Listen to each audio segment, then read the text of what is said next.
Welcome to the Board of Supervisors meeting of March 11th. Could you please join me in reciting the Pledge of Allegiance?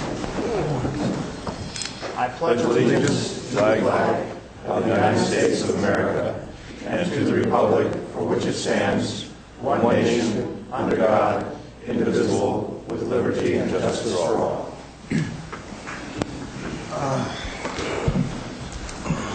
We have some announcements this morning.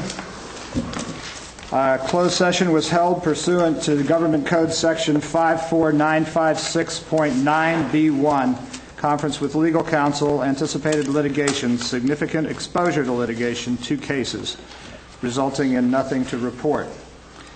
The closed session was held pursuant to Government Code Section 54957.6, conference with labor negotiators, county representatives, CAO, and Assistant CAO Director, Human Resources and Risk Management, SEIU, regarding miscellaneous employees, resulting in nothing to report. And finally, a closed session was held, conference with real property negotiators pursuant to Government Code Section 54956.8, property APNs as follows: 44-011-049, 050, 050, 051, and 052. Agency negotiator Brent Harrington, or alternate to be determined. Negotiating parties Ryan Voorhees, Greg Opinski. Under negotiation, instruction to negotiator regarding potential purchase, price, financing options, resulting in nothing to report.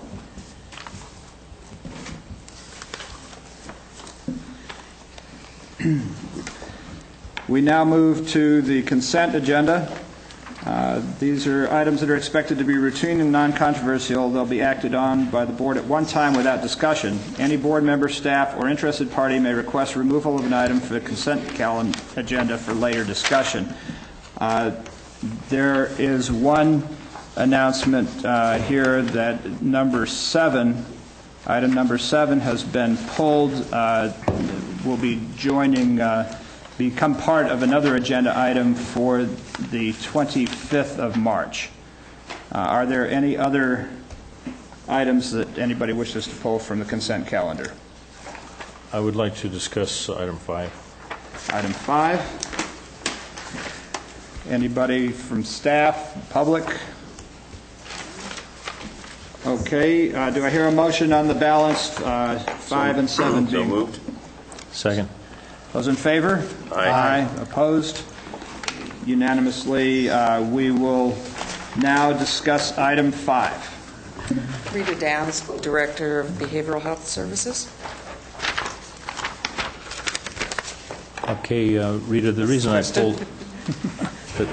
that I pulled this is that looking over the information here, I see that back in September of last year, we deliberated and approved this contract at $75,000. It's of some concern to me that there's only 4 months left in the fiscal year, and we're asking for increasing it by 100%. Is there a rational explanation for that? Well, it's probably a little higher than we're actually going to spend by the end of the year, but this is one of our psychiatric hospital facilities. It's a psychiatric health facility just under a hospital status.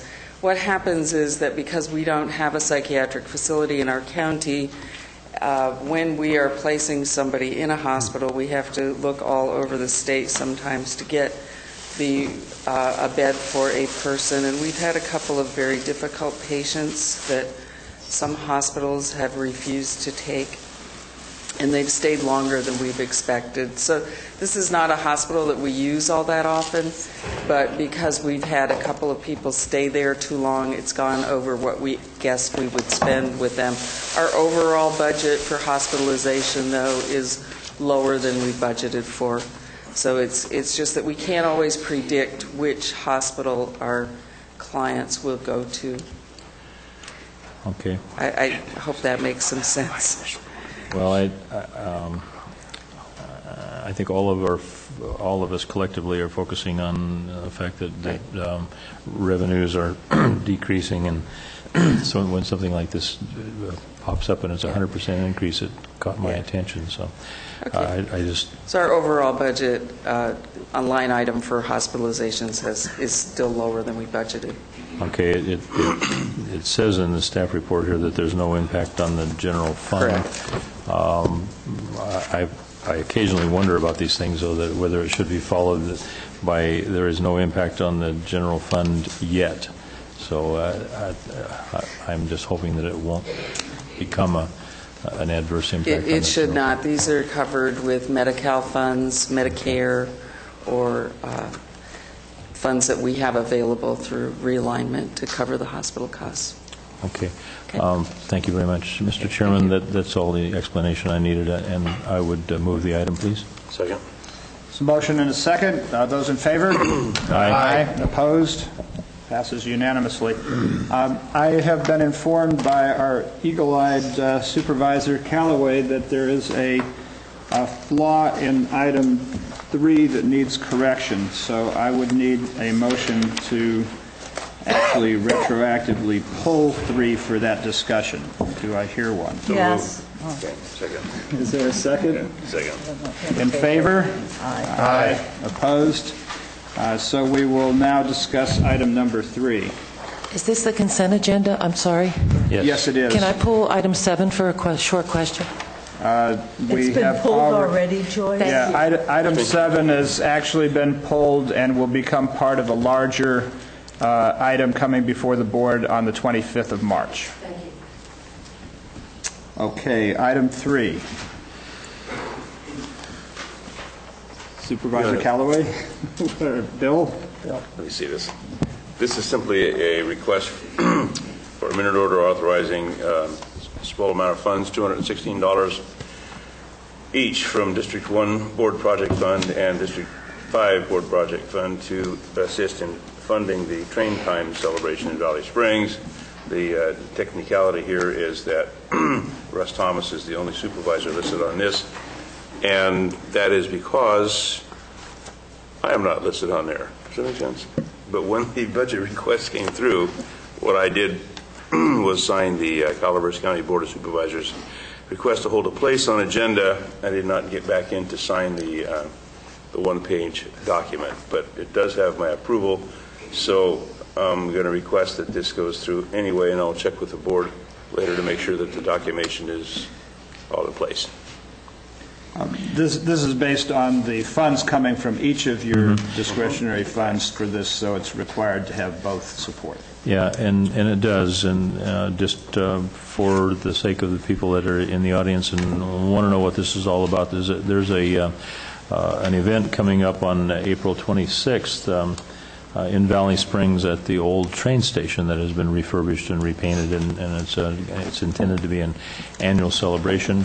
The organizers of this event came to the county for to seek an event permit, and they were told that there's a $650 administrative permit for this operation, and there certainly is not a lot of revenue potential at an event like that, and so they called and talked to both Bill and I to see if there's a way that we could waive that. And we're not advocating at this time just a blanket waiving of fees, but we thought that both Bill and I thought that it warranted our participation. And as you know, we have some, I would classify them as kind of just discretionary funds that the supervisors can use throughout the year for projects similar to this. So I propose that we split the $650 three ways,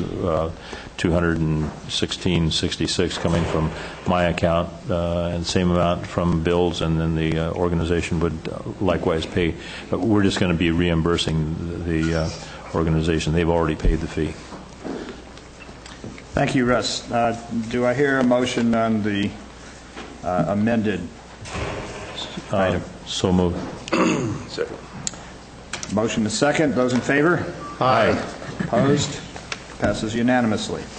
We now move our attention to item number 9, public comments. I would request that people try to hold their comments to 5 minutes per person and 15 minutes per topic. Mr. Lark. Yes, I'm Ed Lark. I manage the Public Access Television Studio, and I would like to read a letter that I would like to submit to the board. You'll have to excuse me, I've been running all morning. It's been brought to my attention that certain candidates who are running for a position of the Board of Supervisors feel that they are subject to unfair competition because 3 other candidates, namely Kathy Mazzaferro, Sarah Lunsford, and Ron Klass, all have regular TV shows that offer them more exposure than the competing candidates. It has been suggested that their shows be canceled until after the election. I've consulted with the legal firm, the Busky Group, which specializes in the law of public access television facilities. They made it very clear to me that public access TV follows a different set of regulations than conventional television stations. It is forbidden to restrict access to public access TV. Therefore, I would be in violation of the law if I remove the existing programs for the reasons stated above. However, any candidate may submit a half-hour program, and I am obliged to play it on television. I appreciate and recognize the fact that certain candidates have expressed the need for fair and balanced exposure on television. However, the 3 programs, Kathy's Window on Calaveras, on the channel for 5 years, Inside View on our channel for 2.5 years, and Ron and John's show on our channel since before 2001, are all non-political. Note, not one of these members has mentioned her candidacy on the programs. While the candidates who may present me with their programs have the right to choose whatever theme they wish, would they be willing, in the spirit of fair play, to choose non-political topics as presented in the above programs? In order to provide equal political coverage to all candidates, I've arranged to televise a special series of interviews between now and Election Day, and each candidate will be interviewed for a half hour by Mike Taylor, who is an employee of the Calaveras Enterprise newspaper. The program will be aired once each day for 7 consecutive days. I feel that this is the fairest and most balanced way of introducing the candidates to our Calaveras residents. Sincerely, Ed Lark. I'd like to give each of you a copy.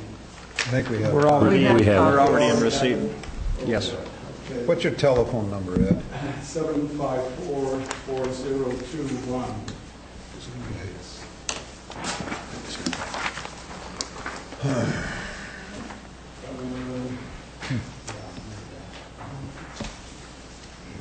Thank you very much. I have a question. Yes, on I have one too. Marita?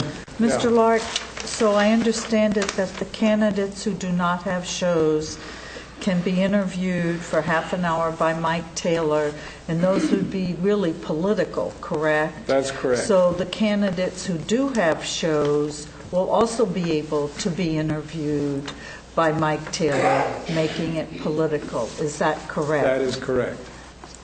Okay, so then you have those that have shows. Are any of them named Fred Thompson? I'm sorry. No, it's all right. I thought we could just do a Law and Order kind of scenario Sure. in the interest of fair play, either whether it's legal or just sort of morally doing something what's correct. But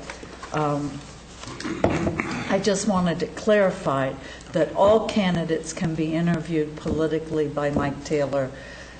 That's the protocol you're going to set up. Yes. And the shows that are being done by candidates are going to remain. Remain non-political.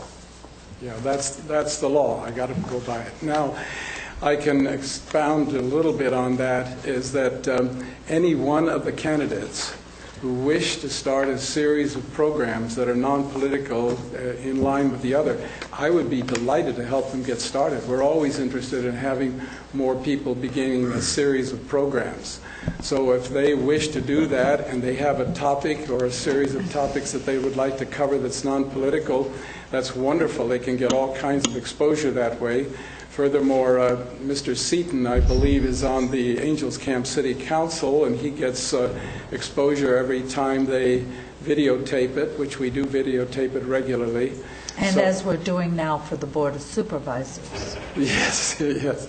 So what I want to say is that the ones who are competing or who are candidates certainly have the right to do exactly the same thing that the other three candidates have been doing for some period of time. And also, if they wish, they can submit to me a tape or a program that is political, and I'm obliged to put it on the air, but I'm not going to initiate a political kind of a thing because it would show favoritism, and I wouldn't do that.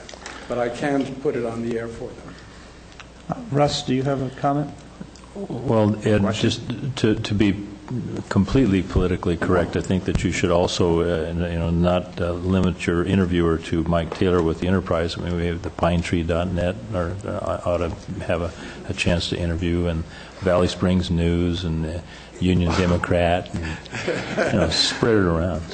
Well, if they wish to have interviews with the others, that's up to them. But we want to be balanced. I have a couple of questions and comments as well. This is unprecedented, as you know, and it does raise issues that I think have both legal implications, and I know you've investigated and reviewed that, but also I think policy implications. There is a desire, I'm sure, on the part of this board and your group to make sure that we have a level playing field for the exercise of the democratic process in this county. I have a couple of concerns about this. In a small county where name recognition and exposure actually does translate into political advantage, it's important that public organizations make sure that that's not, that we have both the legal and the perception of fairness. And while you have answered in your letter that there's no legal obligation, such as the previously referenced Law and Order case, which took that off the air during the presidential run, I think it's important that we try to develop a fair-minded policy on this that is not exclusively legal in nature, but also ethical, moral, and fair. So with that in mind, I think the PEG board is the group that is advisory to this. And I wonder whether they've had an opportunity to review this situation and make some recommendations. Is this something that's in the works, or are you, as the manager of this, going to determine the policy? The PEG board doesn't meet until sometime in April. And so there has been no chance. And the one, I didn't want to bring this up, but the one PEG member violated the Brown Act in what she did. And so we have to bring that to her attention. So we will be having a meeting at that time. But I must follow the rules that are set down, the law that's set down by the people of the Pay Commission, in other words, the government. The other thing, too, is that we like to think that there's fair and balance in all candidates. But, for example, there may be one candidate who can spend $10,000 on signs around the community, and another one who can only afford a couple $100. Is that person who can only afford less accusing the other of not being fair and balanced? So there is some inequity, and the mere fact that these people have been having a program for several years, at that time they certainly had no idea in their mind that they were going to run for the board. And so they chose at this particular time to do that. They shouldn't be penalized. I could imagine there are all kinds of artistic resolutions to this that would not require anybody to be penalized, but I am interested in a policy that is fair, equitable, and perceived as such not only by the participants in an election, but by their constituents as well.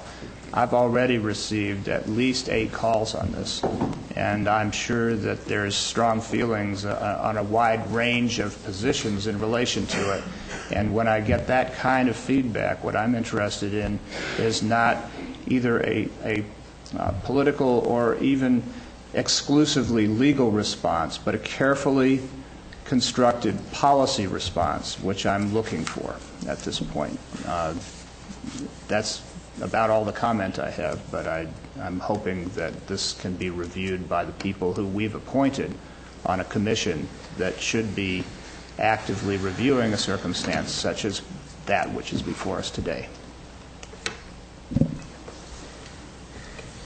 Ed, I agree with Steve's comments, and I notice in your letter you basically say you're going to be reviewing the content of these programs before they're played, and so, you know, as long as they're not blatantly partisan, then I don't have a problem, and, you know, every candidate can come in and do their half-hour interview with the interviewee or whatever of their choice, or interviewer of their choice, and that's fine. Yeah. So. I'm not, by the way, Tom, I'm not allowed to, if I review something, it's just strictly to see whether the audio is there, but I'm not allowed to make any judgment.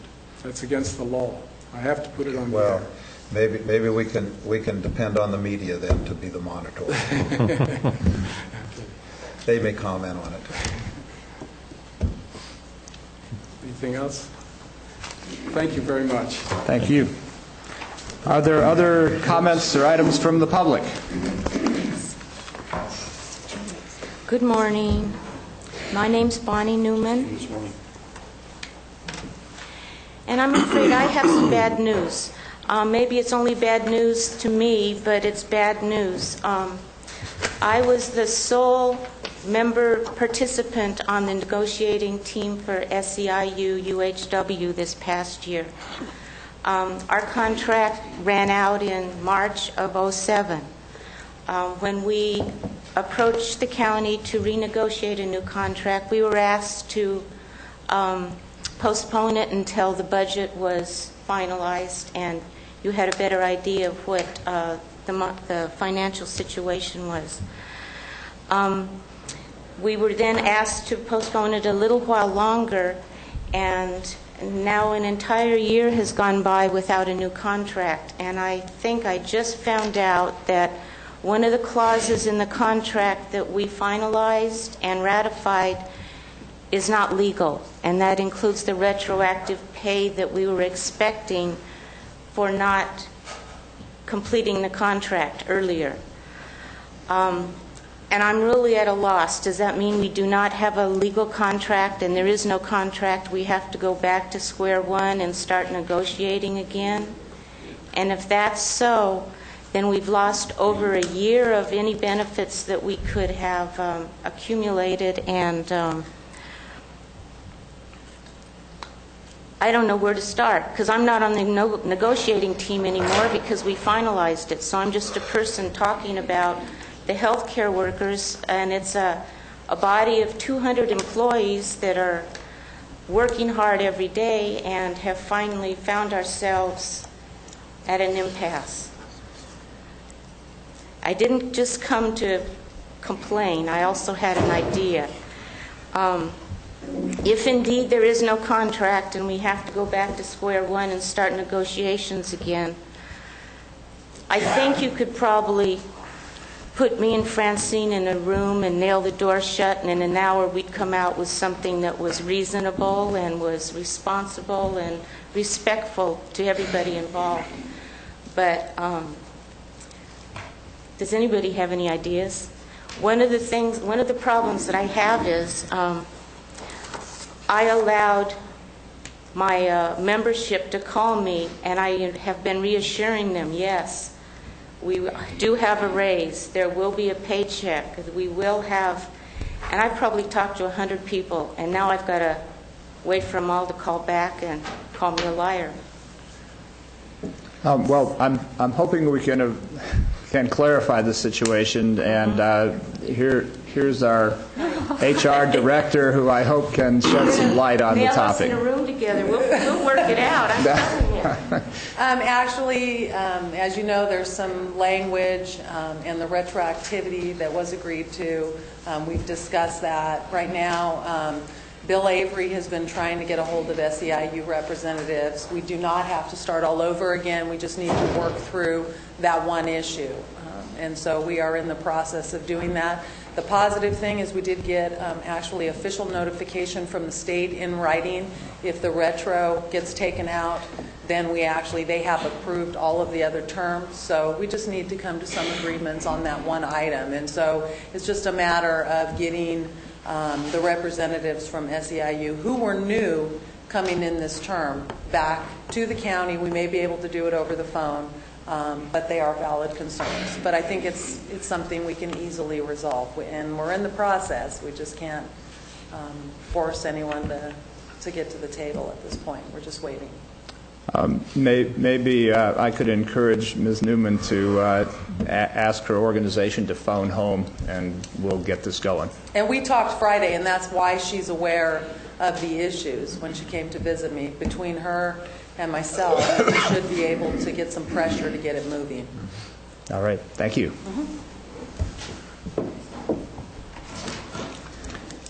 Are there other items from the public? Yes, sir. Hi, I'm Ron Klass, resident of Calaveras County, and I just wanted to address what Public Access TV is involved with. I'm half of the Ron and John Show. Ed Lark, who obviously does a fabulous job, the talent and experience he has, it's a really credit to our community to have this guy. I do want to thank Marita for putting me in the same line with Fred Thompson. He's running for president of the United States, or was, and I'm running for the district supervisor. So I think we're probably on the same level. So I appreciate that very much. Actually, you're on a higher level in our regard. I think we have about 300 viewers, and I think Law and Order has something in the neighborhood of about 11 million. So again, we're kind of right there. So I again appreciate that very much. We do not speak on local politics on our show, Ron and John. Actually, Ed Lark called our show hilariously irrelevant, and I think he kind of nailed it to the point. We talk about all kinds of local things and international things, from supercilious Britney Spears all the way down to whoever. So what we have to talk about, we're just doing it to put a smile on people's face and kind of, enjoy the community of Calaveras County. So we mean no harm. On our shows previous to today, we did not discuss, and we have not discussed what's going on in Calaveras County in relationship to whether it was good, bad, or indifferent. I think Public Access TV is a blessing for this community, as well as Ed Lark. And as far as my exposure on the show, I think if I was a cashier at Rite Aid, I would probably get more exposure on a day-to-day basis than I would on my TV program. So I sincerely appreciate this coming to the board. I think you have a lot more important things to talk about than a Ron and John show, or Sarah's show, or Kathy's show. But I sincerely hope you take into consideration that this is a public access, and we mean no harm. We just mean humor and try to have a good time. Thank you. Thank you.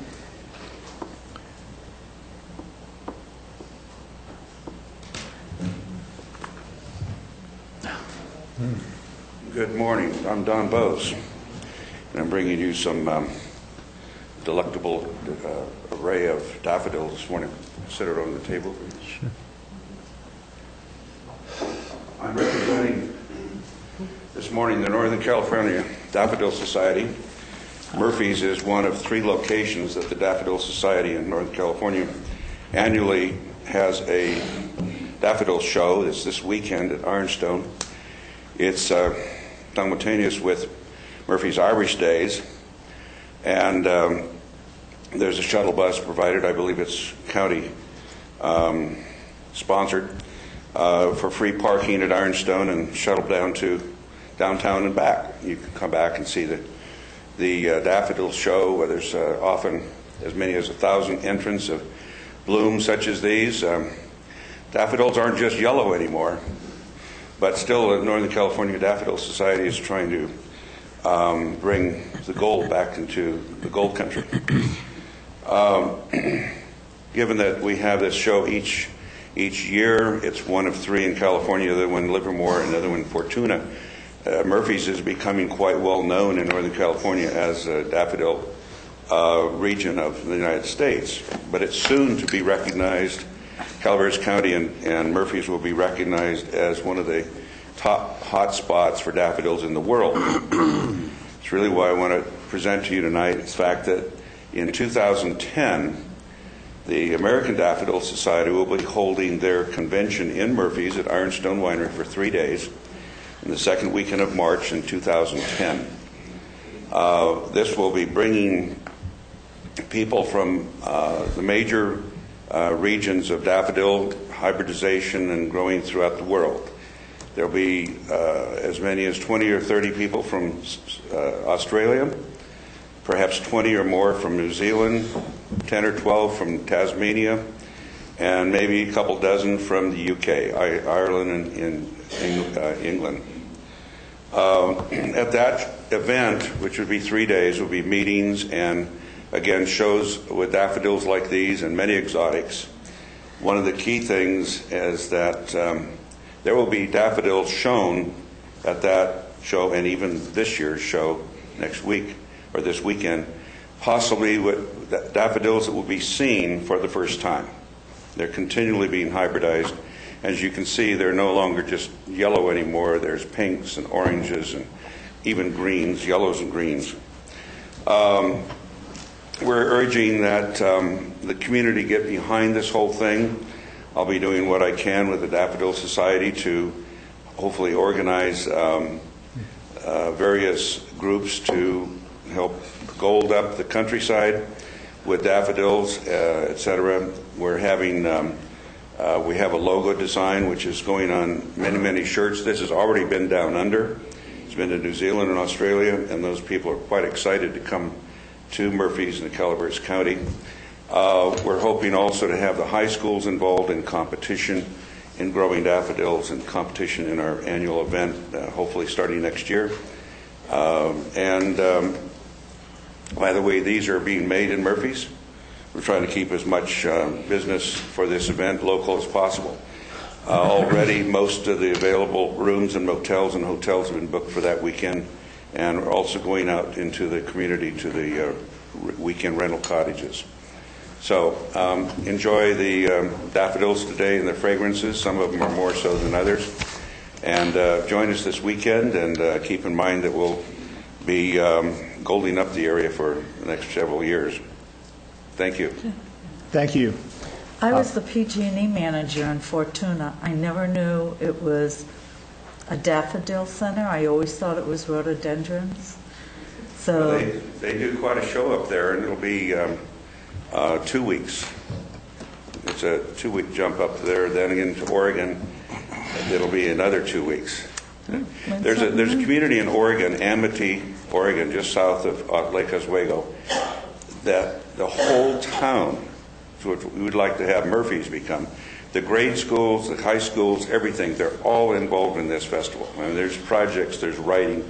We have a great photography contest going on each year. They have photography, they have writing, essays from the children. And the schools are all decorated with daffodils. It's incredible. Amity, Oregon. Thank you. Actually, those traveling around Calaveras County this month can see the place just lit up. There are thousands planted all over the county. I think it's one of our most beautiful assets, and I know people come from far away just to view the Daffodil Hill over in Amador County, the bike path in Mountain Ranch, the Murphy's thing. There's thousands that we've planted just in District 2, 8,000 over the last 2 years, and that's a project that's going to be ongoing. Just makes you happy to see. Thank you, sir. Thank you. Are there any other items from the public? Hi, my name is Glenn Inouye, and I'm a member, I'm an energy consultant and a member of the Calaveras Climate Coalition. And I understand today is the last day to make a comment on baseline report, and I have prepared a written statement.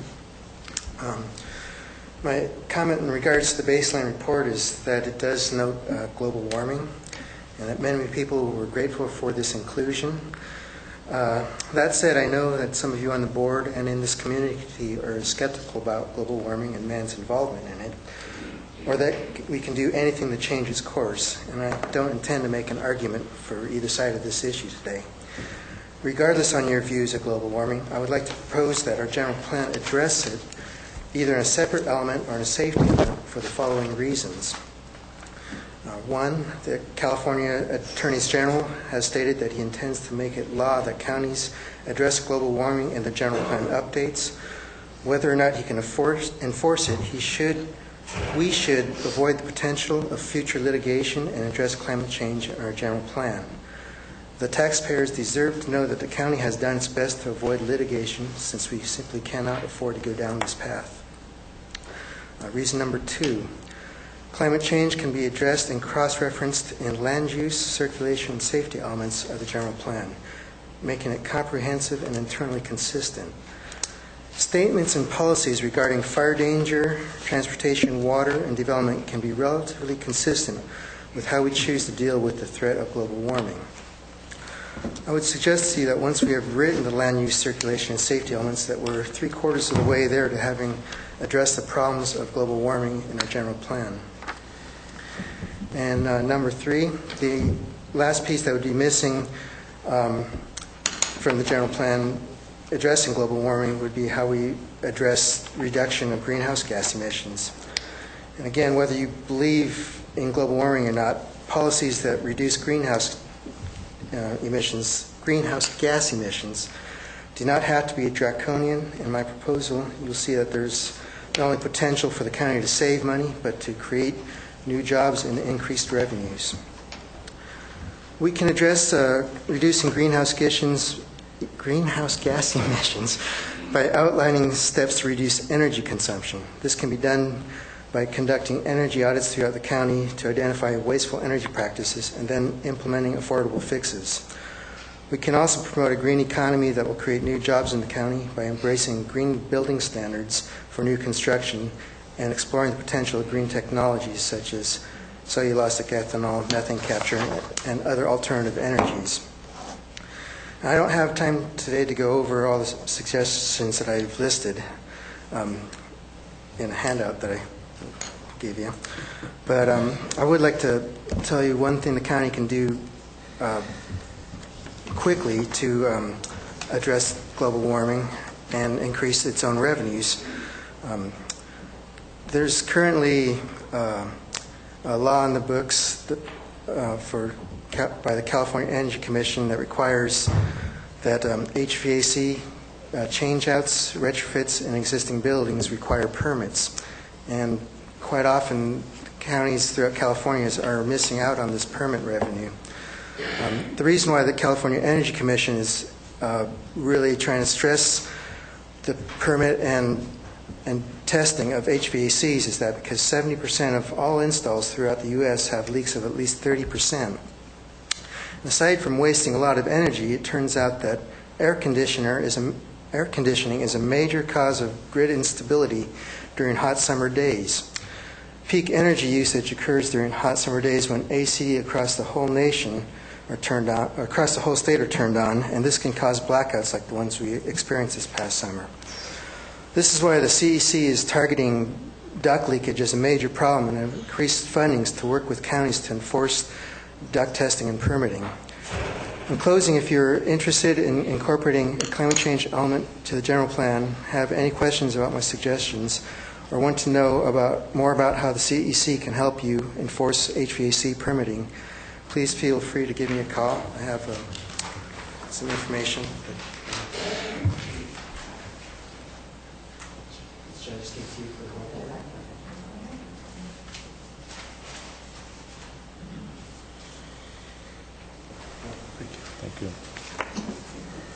Thank you. Is there further public comment? Mr. McSorley. Yes, Mr. Chairman, Board of Supervisors, good morning. I won't take very much of your time. My name is Tim McSorley. I'm the Executive Director of the Calaveras Council of Governments. This Thursday, I will be appearing before the California Transportation Commission along with my counterparts in Amador and Alpine counties. Together, we are known as the Tri-Counties Partnership. We have a history of regional partnership that was commonly referred to as MOU 1 that dates back to 1997. As a part of that MOU, we completed or are about to complete the fourth of four projects, the Amador bypass on Highway 49, the Cooksham passing lanes on Highway 88, the Cottage Springs passing lane on Highway 4, and of course the Angels Camp bypass beginning construction here in a month or two. Together, those four projects have a value in excess of $100 million. The success of that partnership really resulted in the timely completion, and without that partnership, it is possible that those projects would have never seen completion. We're about to enter into MOU 2, which was heard at the Calaveras Council of Governments last week. And again, it involves the Tri-Counties. There's a big difference in this MOU, and that is that both Amador and Calaveras will be assuming the lead responsibilities for what is known as the project approval and environmental documentation phase of the two major projects, one the Pine Grove project up on 88 and the Wagon Trail project down here on Highway 4. Those projects are both very significant on a regional and interregional basis. We will be presenting to the CTC a funding scheme that includes the funding for those PNED phases, and it's important to note that a large portion of those are federally funded through some earmarks. Those projects, in fact, all of the current projects under MOU 2, the value of those is in excess of $150 million. We cannot complete those projects, however, without state assistance. When it comes time for us to understand costs better and start acquiring right-of-way and begin construction, we will be going to the state and requesting money through one of their programs known as the Interregional Program. So I wanted to just, again, let you know, inform you that we're moving forward on these projects. The COG is under negotiations with a consultant to begin the P&AD phase for the Wagon Trail. And again, that project will begin. We're looking at construction, probably though not out for 10 to 15 years until we're able to accumulate enough construction money. So if you have any questions, we'd be more than happy to answer. Board? Thank you, Tim. Thank you. Are there any other public comments today? Hearing none, we'll move to item 10. This is a discussion and possible action regarding a resolution implementing the provisions of Section 414H2 of the Internal Revenue Code. Francine.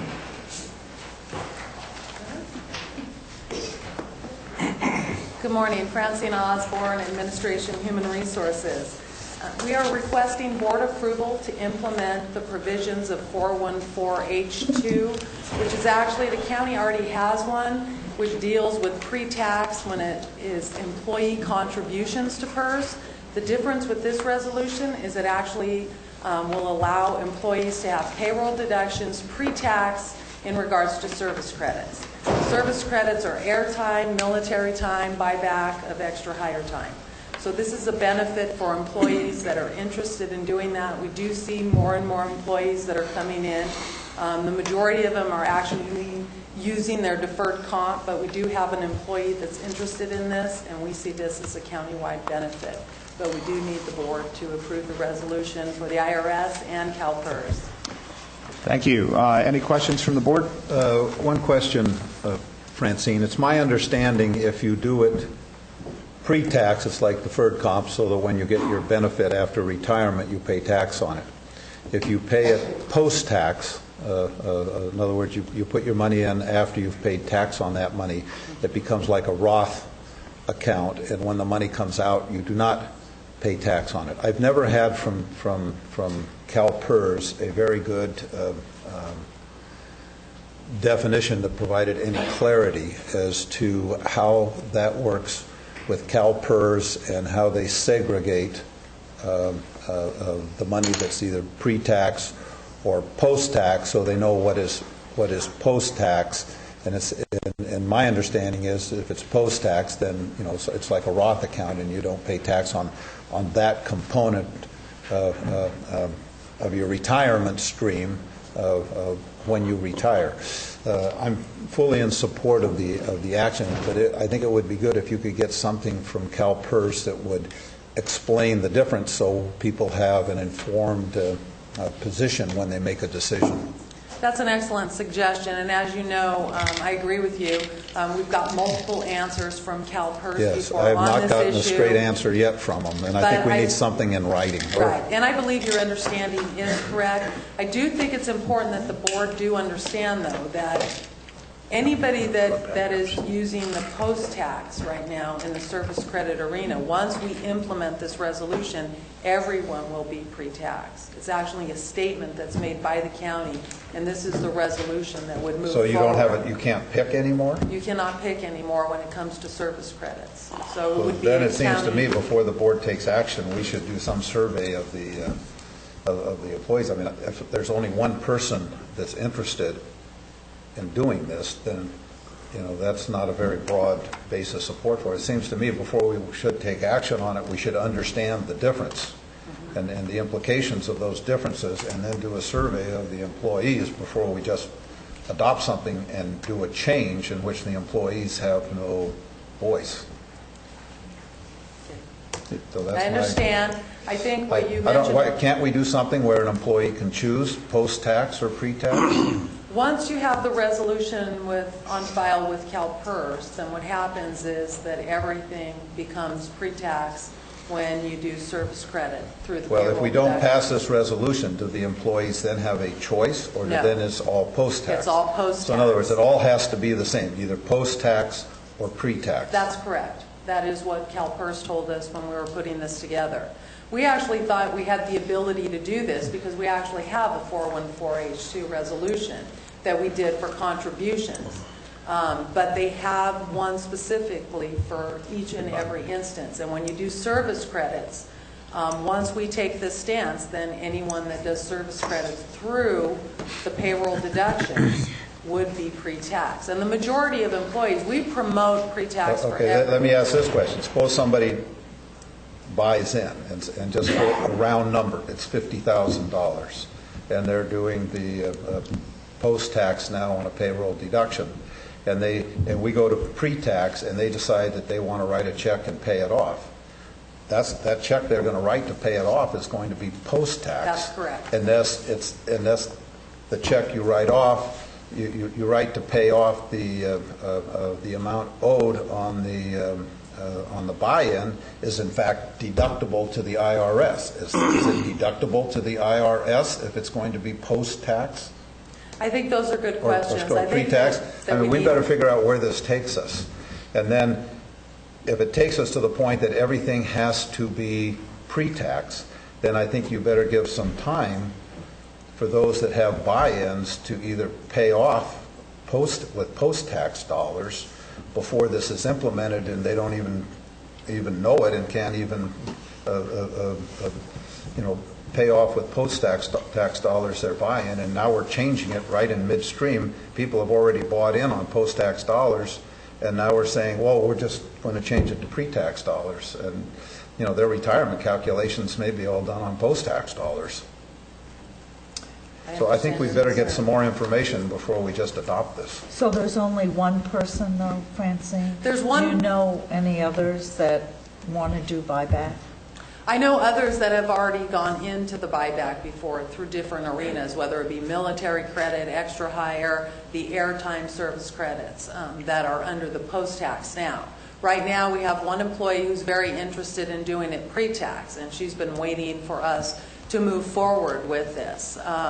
I think Tom raises some very important issues, at least from the perspective of bringing it forward, at least notifying those that are currently under the post-tax system, allowing them to be aware of the fact that we are moving towards this. So, well, I think you should find out if they want to move towards it. I mean, we've allowed them to buy in under one system. I don't know that we can just change it midstream on everybody.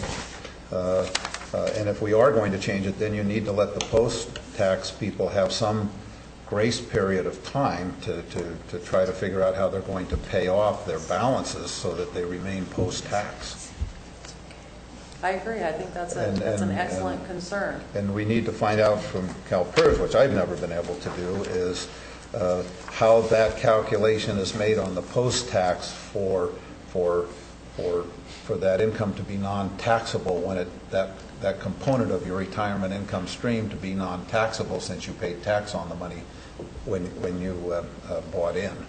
Well, again, I think one of the things that's the biggest concern here is, we do want to meet needs of requests from employees, but at the same time, I think there's a bigger picture. My concern is similar to yours. While we're bringing it forward, when PERS said once the board adopts the pre-tax, then everybody becomes pre-tax, I understand that.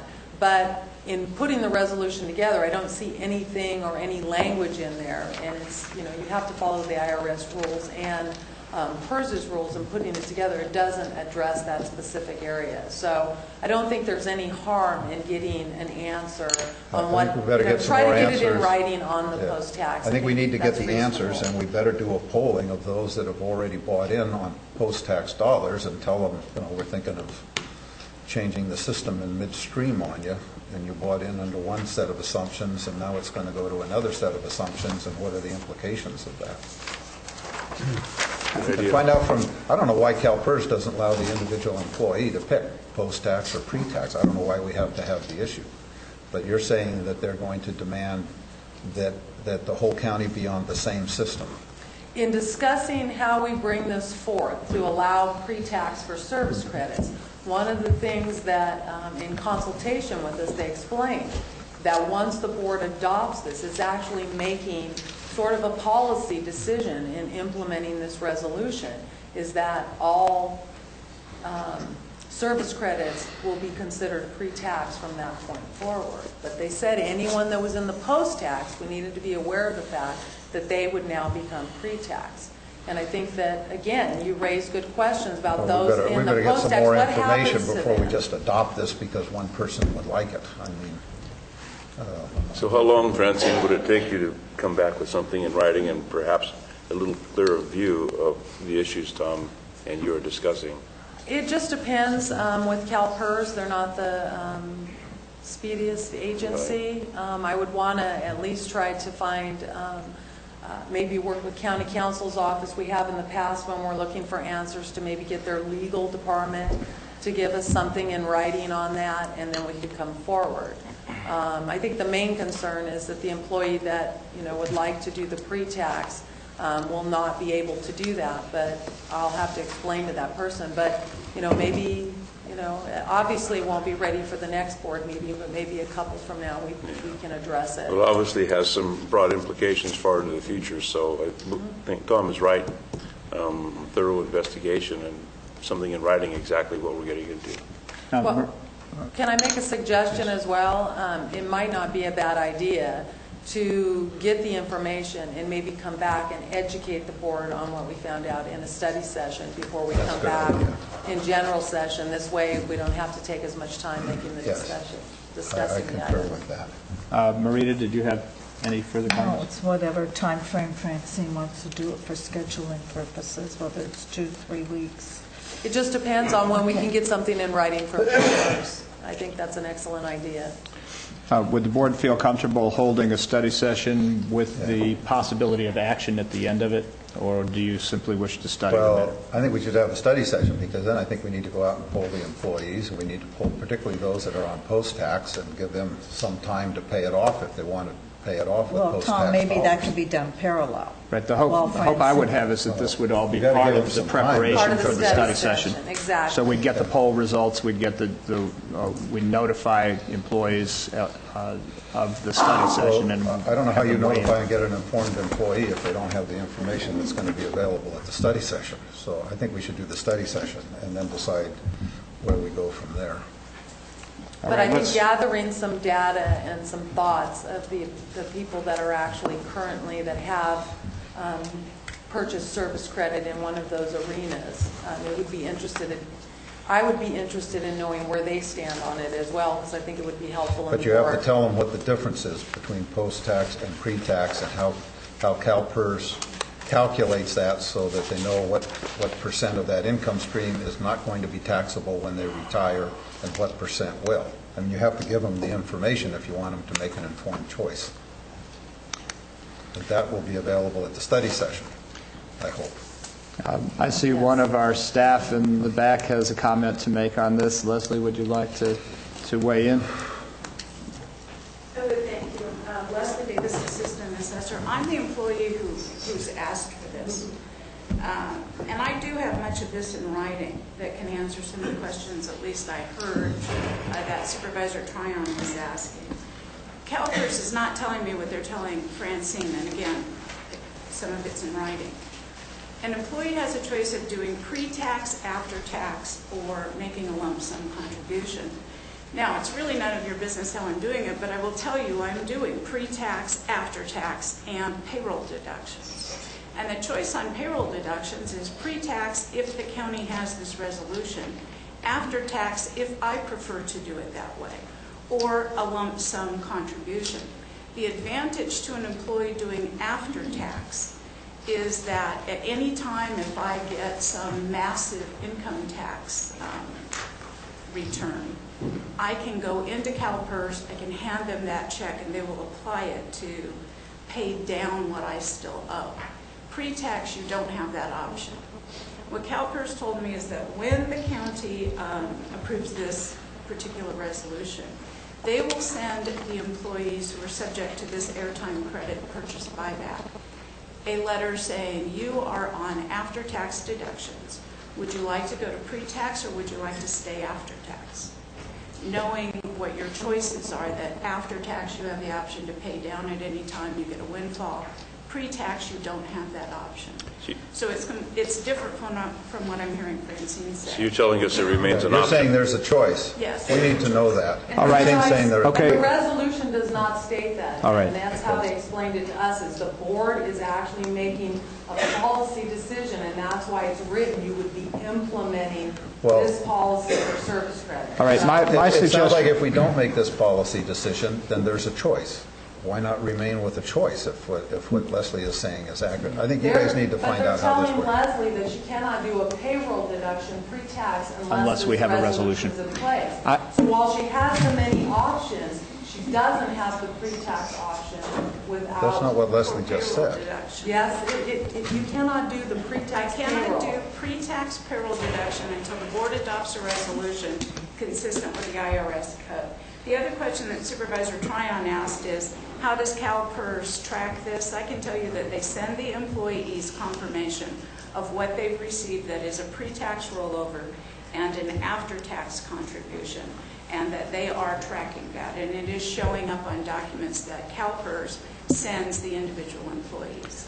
Now, Francine and I have been conversing about this for 6 months now, and I'd really appreciate if you could expedite this. And I will even volunteer to drive back up to Sacramento. They have beautiful offices, great parking right underneath the building, and it's cheap. And I'm perfectly willing to go up there and talk to them and get these answers in writing for you. I know Francine. Well, I think you need to work through Francine, because Francine I'm needs just to wanting be to Again, the get it's one. one employee, and I felt the need to bring it forward because of her need. But again, as the board expressed, Well, I think we need to have clarification as to what the implications are.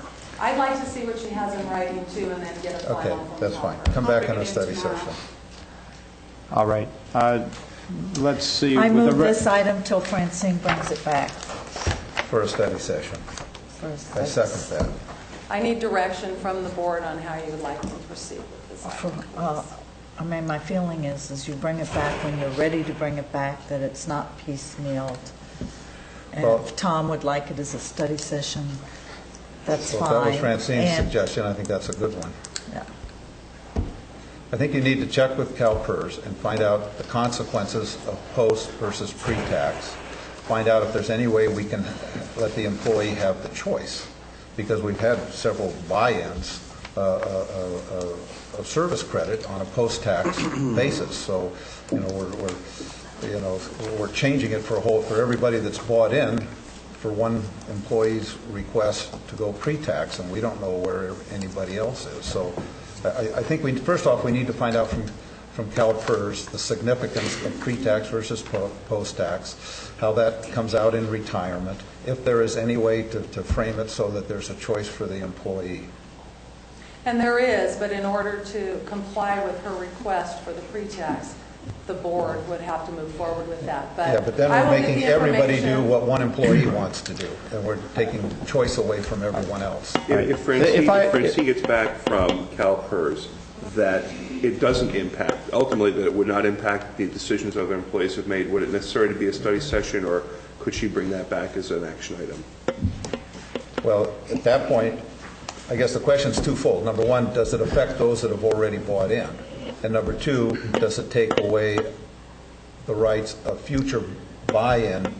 Do the future buy-ins only have a pre-tax choice? And if that's true, then I think somebody should do some survey of the employees to see kind of what they would like to see, rather than having one employee dictate the policy for the county.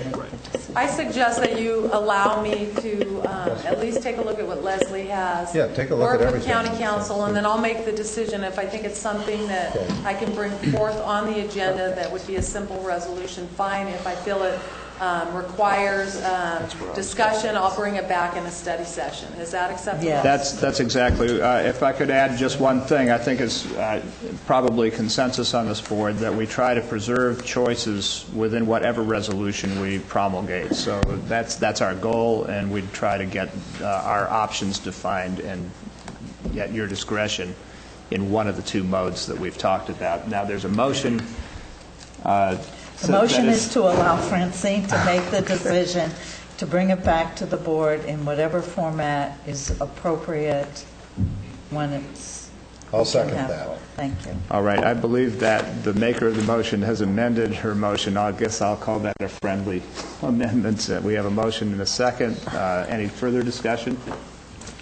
Those in favor? Aye. Opposed? The motion passes 5-0. Thank you. Thank you, Francine. Now we have continued item number 11, and we are moving to item 12, discussion. This is from the Community Development Agency. We're not doing... Continued item 11? We're not doing item 11. We're doing item 11. Yeah. Excuse me. We've continued it to after item number 18. Item 11 we are? Yes, and the reason for that is that we must hold the discussion under 18 before we can take action on item 11. That was my request, and that's correct. Okay. I apologize for not announcing that at the beginning. There seemed to be a flurry of late rearrangements of agenda here. So this does... Do you know that? Is that through this whole meeting? To leave? Okay. Apparently so, and I apologize to the people who took their morning out to listen to the previous discussions. It was spellbinding. We now move to item number 12. This is a discussion and possible action regarding a review of the Maximus Financial Services user fee study for the Community Development Agency. Good morning, Stephanie Moreno, Director of Community Development. I apologize, I have a cold, so you took us unawares. Also, Bob Selman is back in the office gathering some more information, so hopefully he'll be here before we get to the end of this discussion if there's any questions. You've been asking for the fee study for some time. We finally got the report, and it is here in front of you. I put it on this item on the agenda for discussion first, rather than adoption, because it is a significant change in fees in some cases, particularly on the planning side. And I wanted to get board feedback on that. The intent of the new fees is to recover the amount of money that it costs to process the applications. And I think I need to be clear in that this is a hourly wage-based report. Instead of valuation on the building side, which used to be depending on what the cost was of the structure you're building, it's actually based on how much time it takes to process the permit. And that's a difference for the building side. The planning side, the increase is just because we haven't adjusted fees in some time, and the board had always wanted to subsidize the cost of some of those fees, is my understanding in the past. I don't know if they still want to do that subsidy. There's a significant difference between what it costs us to process a permit and what we're actually collecting. I do have one piece of paper to pass out to you. I asked Interim Chief Building Official Mike Rodriguez to pull some sample fees, because the building permit fees schedules are very difficult to pull out what actually would cost for a permit. So we pulled some samples out, and I have copies of those to give you. We just prepared those today.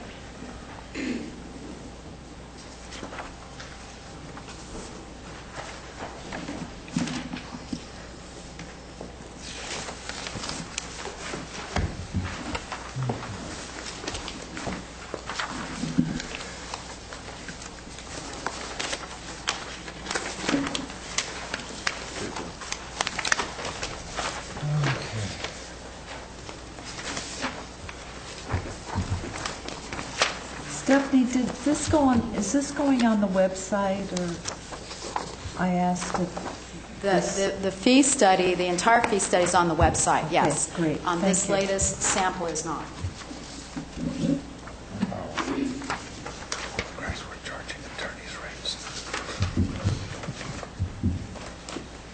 So if you'll note, for a 1,500 square foot new dwelling, new construction, the fee would go from $1,607 to $2,308.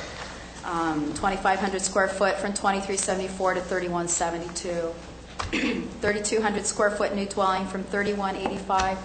That's $3,185 for those who don't have this in their hand, to $3,534. 1,000 square foot garage would go from $432 to $1,315. 2,500 square foot retail tenant improvement is $531 to $1,103. 1,000 square foot office tenant improvement would go from $1,103 to $1,326. A 6,000 square foot restaurant is $1,849 to $2,969. A 5,000 square foot bank building from $3,619 to $3,738. There was some concern that we were doubling all these fees, and as you can see, it doesn't really work that way. It just depends on the amount of time that is taken to process permits. One item on the bottom of your list, real estate permits search. I put this on here because currently the county does this for free. Realtors will fax in requests for records research. We go through the files and fax them back the information. They sometimes pay a 25% fee, but there's more involved in researching those records than just photocopying the file. And so it's my belief that we should be charging them for that service. It is for a profit business, and it is a cost of their business. However, it's up to the board if you'd like us to continue offering that as a free service or not. The $93.64 an hour is the current cost to run the building department per hour on the weighted fee. It's up from in the 30s. I'm not sure. 37? 40. It's up from $47 an hour. And we would only charge up to the limits that are allowed by County Council's direction on Public Records Act, because basically it's Public Records Act. But I believe we are able to collect for some of the cost of researching things that aren't necessarily right there. So that is on the building side. And again, Bob, we thought we were going to be having a lengthy jail discussion, so he's not quite here yet. But on the planning side, There is significant increase in the fees also.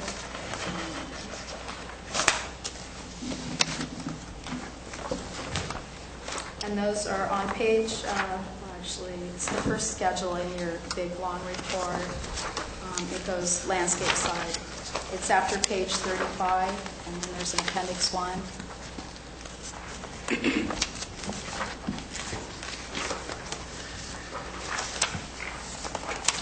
And what our contractor did is actually show, where it says annual general fund subsidy, he's showing you what the general fund is helping subsidize all these fees. And it's significant. It's what's coming out of your discretionary money for these projects. So our recommendation is that we take these fees to actual levels, at least on the planning side, and have the applicants pay for the actual cost. The exception to that is on the administrative use permits, which are the ones that we'll also be talking about a little later for special fees, special events, and appeals to the Board of Supervisors and the Planning Commission, because I believe those should be low enough that the average citizen can exercise their due process options, and to recover actual costs there would be cost prohibitive for most people.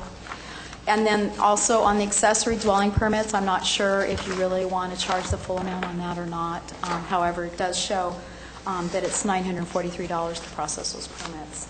So I was hoping to get some, answer questions, get some feedback from the public on this, and then what we would do is after we hear what you have to say today, we'd make any adjustments that you'd like, come back with an actual public hearing to consider adoption of fees. Thank you. I'd like to start with board questions, followed by public comment, take it back to the board for comment and recommendations. Are there questions from the board at this point? Yeah, I have quite a few, but maybe I'll just hold mine. After, okay. Anybody else like to make preliminary remarks? Russ?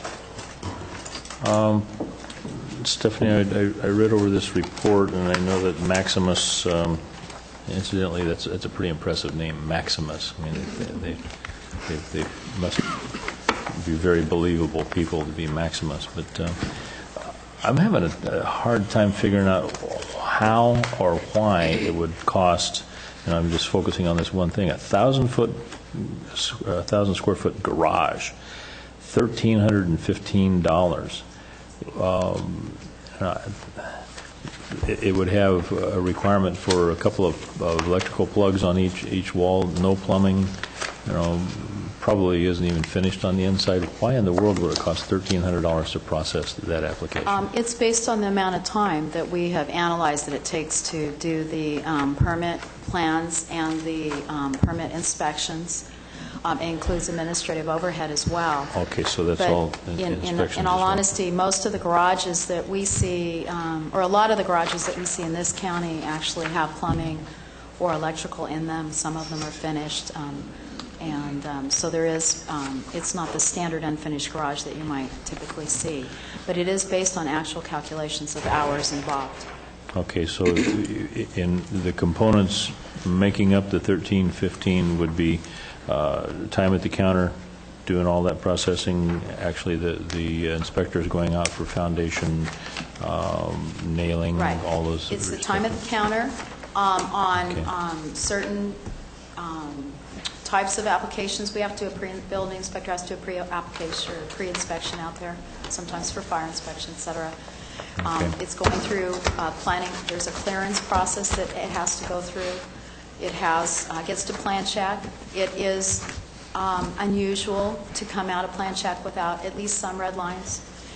So there's a back and forth that goes on a little bit. Obviously, a 1,000 square foot garage wouldn't have as much as a residential commercial building. Okay. There's time involved in preparing the letters. There's time involved in putting it into our application database. People call for inspection. It takes into account every piece. The person taking the call and writing down the inspection request, building inspectors going out. So this is supposed to fully recover every aspect of what we do. Okay. Makes more sense.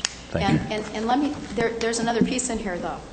This has a 5-year trend analysis in it, because we know that building departments, as we see now, have ups and downs that coincide with the market. And the intent is to manage to pay for your expenses over a 5-year period, so in a slow year such as this, you don't have to make a hit to the general fund to maintain the department. You don't have to lay off your qualified people and then look for them a couple years later when things come up again. So there's an amortization in here that goes, the money collected, excess revenues, so to speak, aren't really excess revenues. They're designed to cover a 5-year cost of running the department. They go into the land use trust fund. And then when we have a down year, they would be used to offset the expenses of the department without having to hit the general fund. Now, in the past, our fees have been lower than actual cost, but because we had so much activity going on, there was extra money that was building up in the land use trust fund. But as you can see, it finally hit a point where there wasn't enough to cover the expenditures of the department. So there is extra money built in for that purpose in these fees. Okay. Stephanie, this represents the building side only, the sheet that you gave us? Yes, that's building side only. The planning side is on this matrix. Within your big report, it's after page 35, Appendix 1. Okay, I have that.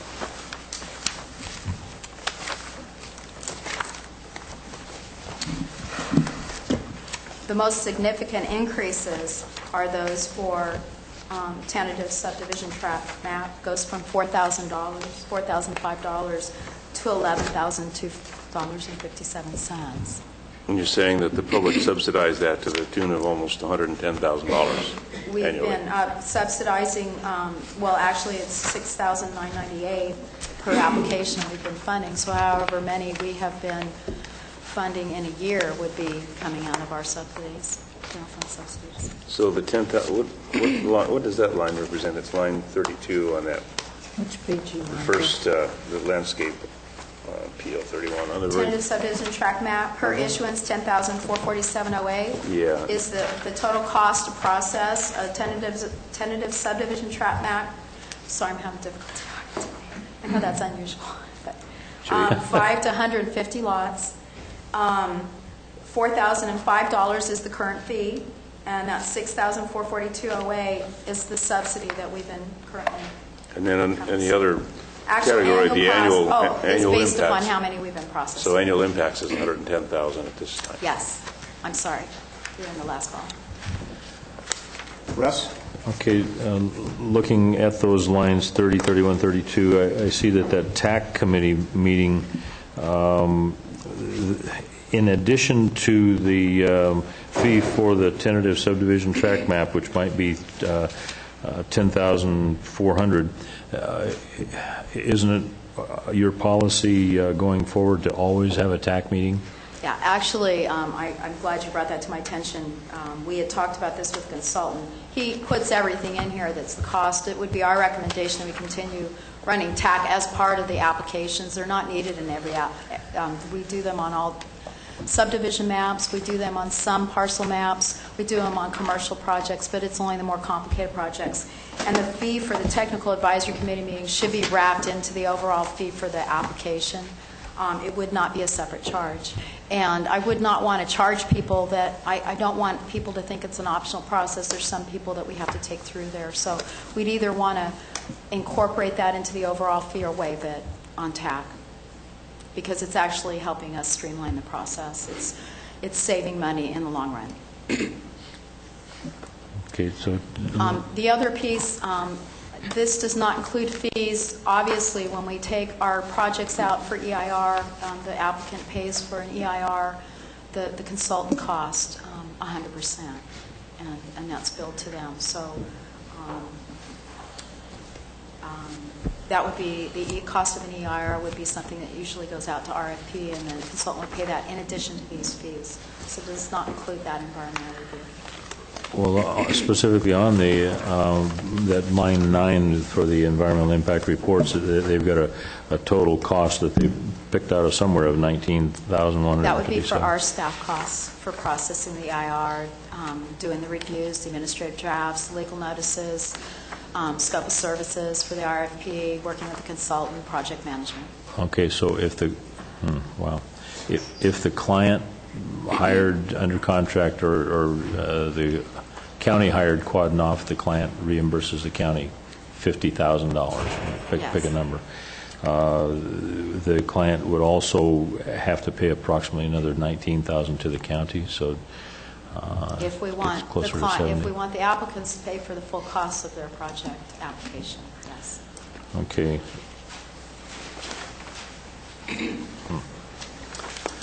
You notice on that one it says TNA on time and materials. It's usually billed on time and materials. So if it be less, some EIRs take longer than others, and you have ample evidence of that that's come before you before. Okay. I have one question. I actually have a lot of questions, but I'll wait until after public comment for all but one of them. I didn't see in here, and it probably is somewhere, but when was the last time that we did a comprehensive review and change of our fees? I believe it was 2004, Mr. Chairman, and we have done no adjustments since then. And in 2004, they didn't take the full recovery. You chose a lesser. Right. The decision made at the time was a different arrangement.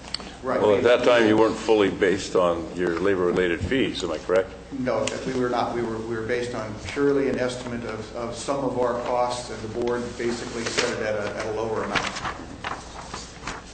And that estimate of cost was based on? Again, best estimates of what staff did, and we were probably at that time looking only at direct, or I shouldn't say direct, the immediate costs that we identified, not the full range of costs that this study covered. So they are substantially lower than what we currently do under this review for the same project.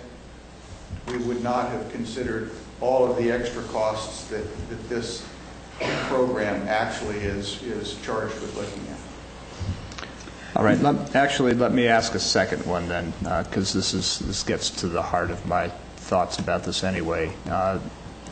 It's getting a model and figuring out what our actual costs are after sort of drifting along with some abstract theory.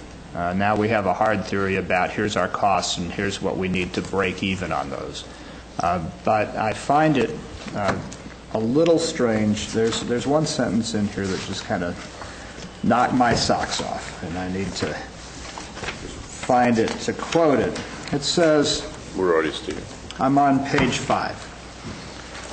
The county has elected to exclude various multi-year costs that other jurisdictions may recover from user fees. Examples include developing a new one-stop permit center, the addition of large work areas for developers and county staff, the addition of very large screen displays for the purpose of reviewing electronically submitted plans, etc. And then in another, actually the one that it related is closer in here.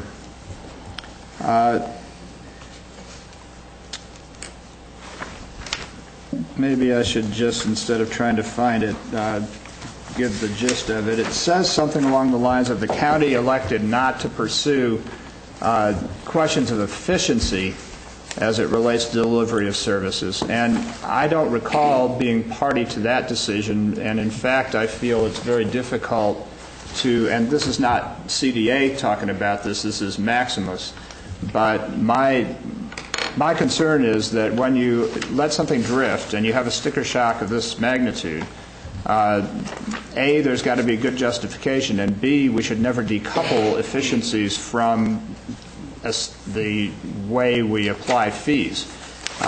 So I very much want to hear at some point during this discussion first whether in fact anybody has the impression that this board made a decision to decouple that, and I want to take exception to that notion. And secondly, as I understand it, the agency is involved in a review of efficiencies, and I'm wondering how that process relates to the establishment of fees.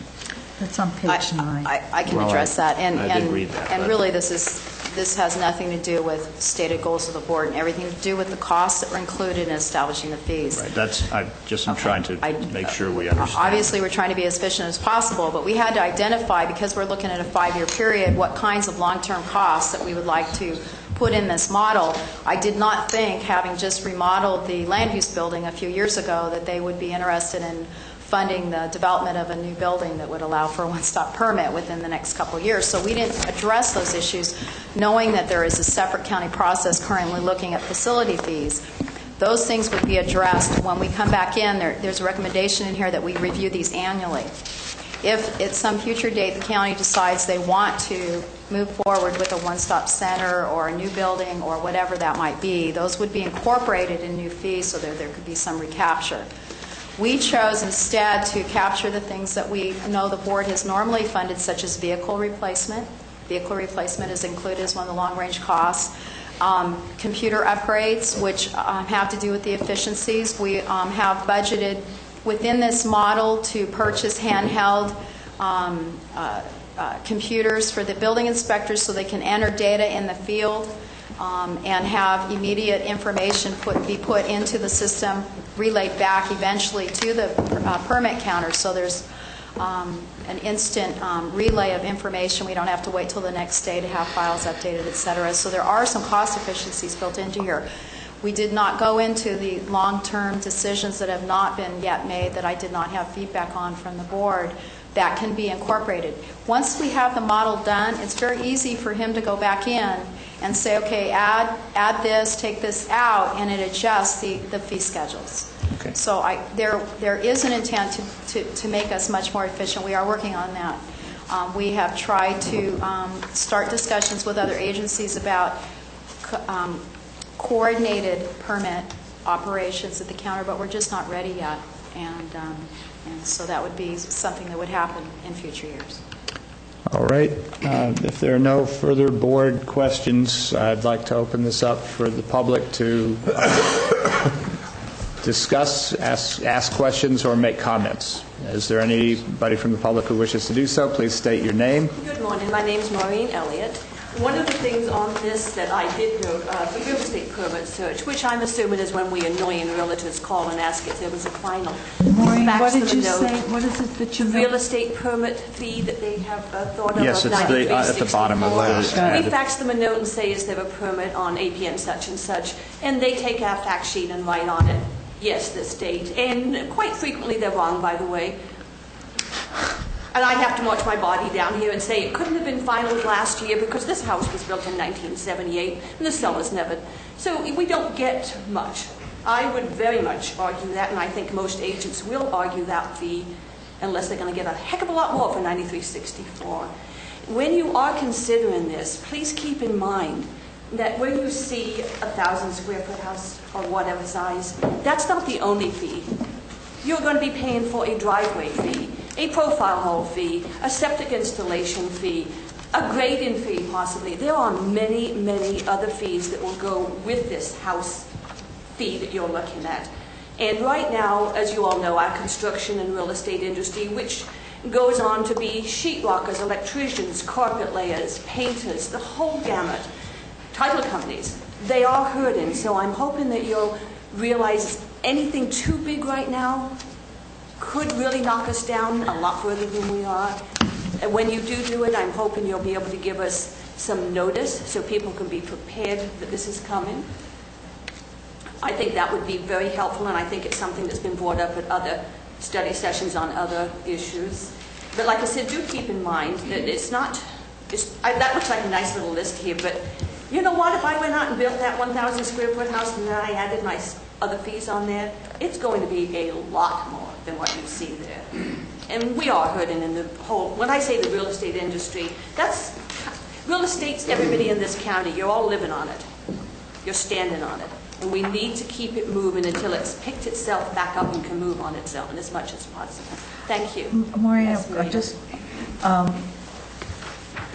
are most of the houses and permits being requested are for spec homes or for someone who's hiring a contractor? I believe that mostly right now you're looking at contract. The spec home market has slowed down tremendously. A lot of the contractors have sold off the vacant lots or are trying to sell off the vacant lots they bought, which is a shame because they got them at a better price than they'll ever be able to buy them back when they need them again. I think the contractors are hurting, and so they're getting rid of their spec lots. Thank you. Thank you. Thanks. Other comments from the public? Bill Schmidt from Mountain Ranch. One of the bumper stickers I see a few times a week says, "Don't steal, the government hates the competition." I have an application in right now to just make a simple subdivision of 20 acres into 3 lots. And we paid the upfront fees. And I guess the application's been in for a year, and I'm not sure if it's even been assigned a planner yet. It possibly has at this point. I noticed that Dave Tanner made a comment that we don't mind paying for something as long as we get a product back.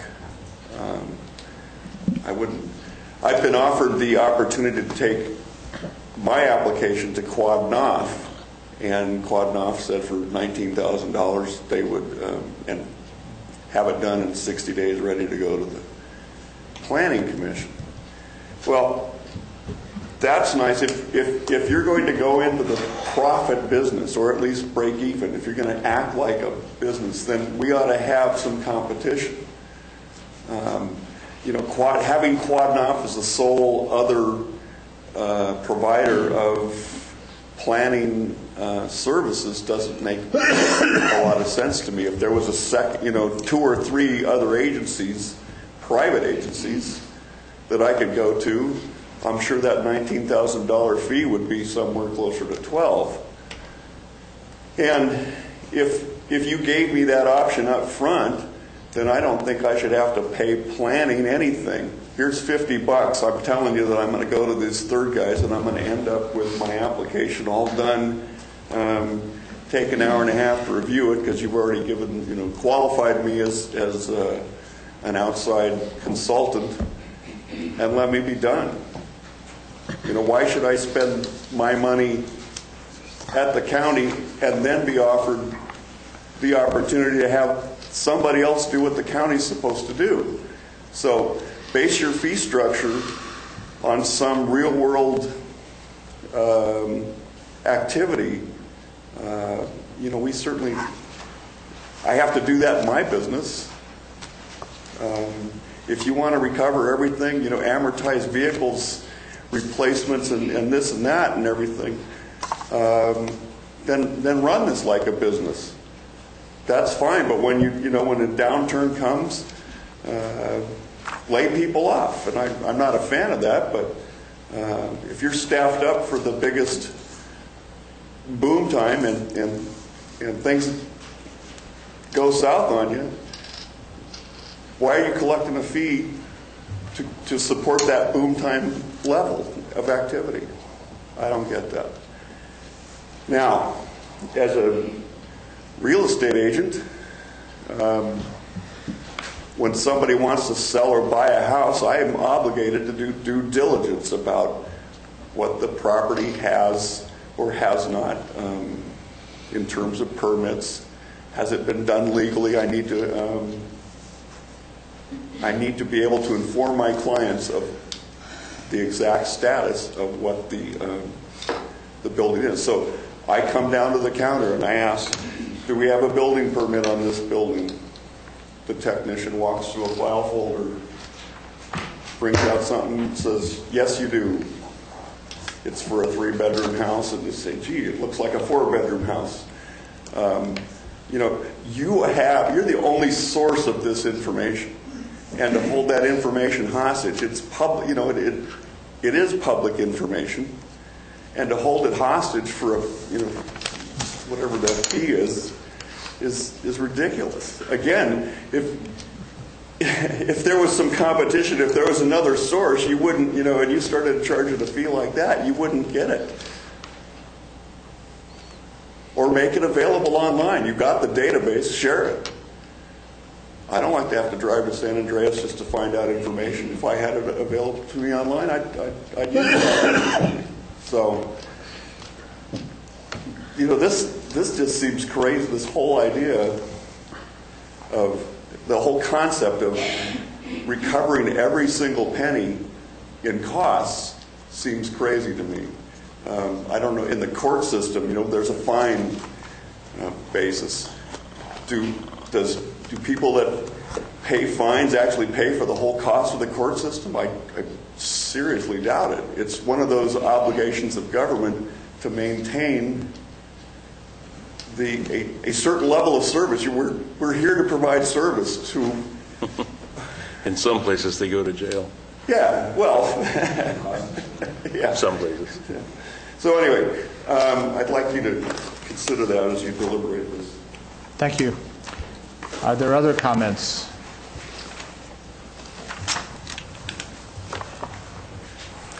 Joe Kelly. I'd like to preface this. Staff report availability would sure be nice. Again, putting a folder in the Board of Supervisors office prior to a hearing so people would have some sort of short-term availability to look at it, or presentation during these hearings that we're allowed to receive it, those of us that want it. I realize there's a cost involved of the paper, the printing, the whole bit. I don't care. That's not the issue. We have the right to know. One other thing, public comment on all issues. We just missed one on the last issue. It wasn't brought up for public comment.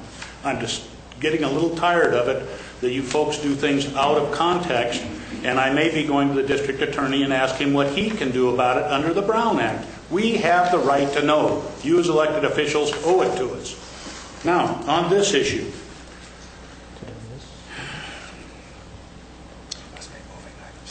what is the purpose of property taxes and sales tax revenue? We've gotten to a point where assessment, fees, surcharges, and then taxes are all there. California is number 8 in the nation, number 8 of the highest taxed. That does not include assessments, fees, and surcharges. Maybe the Tax Foundation, I'm going to contact them and ask them, maybe you should start really looking at what all government revenue is and where it relates to fees, which is just another name for tax, but the legislature doesn't do that. The one other thing, this one not a... The national debt is reportedly 3 times what it was in the Great Depression. People are saying, oh, we're not having a recession. No, we aren't. We just don't know how deep it is. But then again, it goes to this thing you have here. Now, you have a 1,500 square foot new dwelling. It was $1,607. And I'd rather see these things broken down into square footages when they have that dollar amount. Break it down into square footage so we know. Well, I did it here. It was $1.06 a square foot. Now it's going to be $1.53 a square foot. Yet your 3,200 square foot dwelling at the new value is $1.10 a square foot. What does this increase in fees do for low-income housing? And I don't mean affordable housing, I mean workforce housing. That can be afforded by people with low incomes.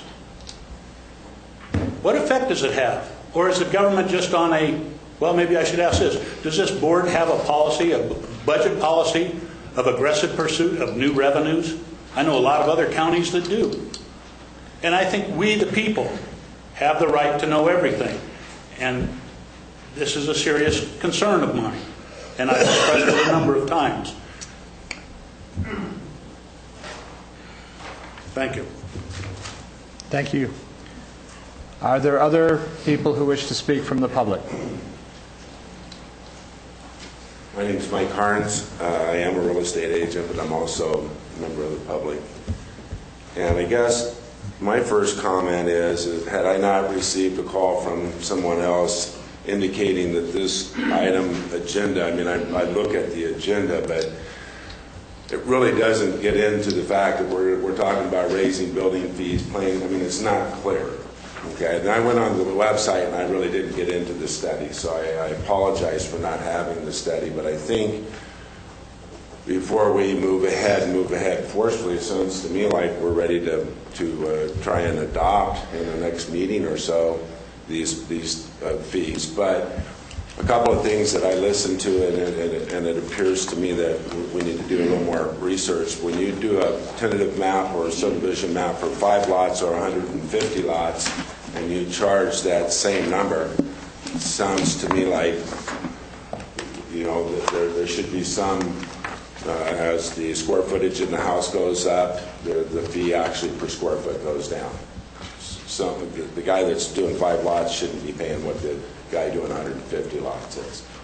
The 1,000 square foot garage, my question, and maybe it's in the study and I haven't been able to look at it, but when they assess fees, are they looking at the inspector going out for this one permit and then coming back to the county, and for each permit issued, is that round trip, or is it like it is in reality when they go to Arnold, they do 12 or 15 or 18 or 20 inspections, and it takes all day and it's one trip up and one trip back? Does the hours count that way? I'm not sure that there's a breakdown in this study, or at least I haven't seen it. It's not broken out in the study. Yeah, that comes up with an efficiency and how it actually works. So there's a lot of numbers here and a lot of big numbers, and to throw numbers like that, I think they need to substantiate them a little bit better. On the other side of the real estate fees and the inquiries from real estate, I think you could take that and interpret that as a request of the property owner. We do it as the benefit of the seller of the property. So we could in turn tell the sellers, why don't you guys call the county and you get the information on the finals. I think from a standpoint of help from the county standpoint, it's much more efficient and much easier if we as an agent do it. We know what information to give, what to request, and therefore we're providing a service rather than a non-service. So if it does go to the fees and we're charged for it, I presume what we'll end up doing is going to the sellers and saying, you need to call the county and you need to get the information, and then you'll provide it to us. And I think that'll be more cumbersome. Thank you. Thank you. Actually, that comment or some of those comments did remind me that I may have been somewhat remiss in not sort of announcing the agenda topic and recommendations before us, and I think that might answer one of the process questions you just raised, so I'm going to read that. Today what we're doing is simply receiving the Maximus Financial Services user fee study to review. There are 3 recommendations from the CDA, Community Development Agency, before us today. The first is to take public input on the user fee study. So that's what we're engaged in right now. Second, provide feedback to the CDA relative to proposed amendments to the vendor-generated fee schedule. And finally, to set a public hearing date for formal consideration of new fees for the building and planning departments. So this is not the public hearing. This is just a preliminary review, and there will be ample time for further input, and certainly we would expect that there'd be a well-attended public hearing after we review the preliminary information here. So I'm just hoping people recognize that we will do our due process, and this is only a beginning. Other comments here today? Okay, we'll take this back to the board. Are there board members that have comments? Supervisor Tryon. I'll give my comments here. Mr. Chair, did you want me to answer these questions first? Sure. We'll begin with that, if you could, and then we'll start with Tom. Relative to the real estate fee, anybody can come in and make an appointment and request to review the files. We don't charge for that service, and that will continue to be offered as a free service under the Public Records Act. So a real estate agent can come in, make an appointment to look at the files, go through all of them, and we don't charge for that. If they want copies, then it's the 25-cent per page standard fee. So that's going to stay in place. Part of our plan is to put a computer at the counter so people can look up this information on Permits Plus themselves. Again, there would be no charge for that service. But we're not there yet with the ability to be able to allow people to look at just certain part of the database, the public records information, make sure that they don't have access to get into other areas. So we're still working on that. But eventually that'll be an option. Whether or not it is available online, eventually, I don't know. I know there's some limitations about certain kinds of information that can be published. It has to do with megabyte because we pull our property tax information from megabyte, so they take a legal opinion as to whether or not we can actually have that. That being said, however, the plans are, as is offered in other counties, that contractors could access their permit information with a user ID eventually so they can see what the status of their permits or applications are. Relative to using Quadnoff as the only contractor for the planning review, that was done as an emergency item because we were so backlogged. We have cut back on that with the intention of doing away with that service and doing everything in-house as a result of getting the new planners on board, that the board gave us 3 new positions over the last 2 years to do planning activity. That's the sole purpose of that, is to get caught up on those applications. These fees would mean that we wouldn't have such a struggle getting the staffing that we need in the future. If we're generating the income, we don't have to hit the general fund to pay for additional planner positions. That's the point of bringing the fees up.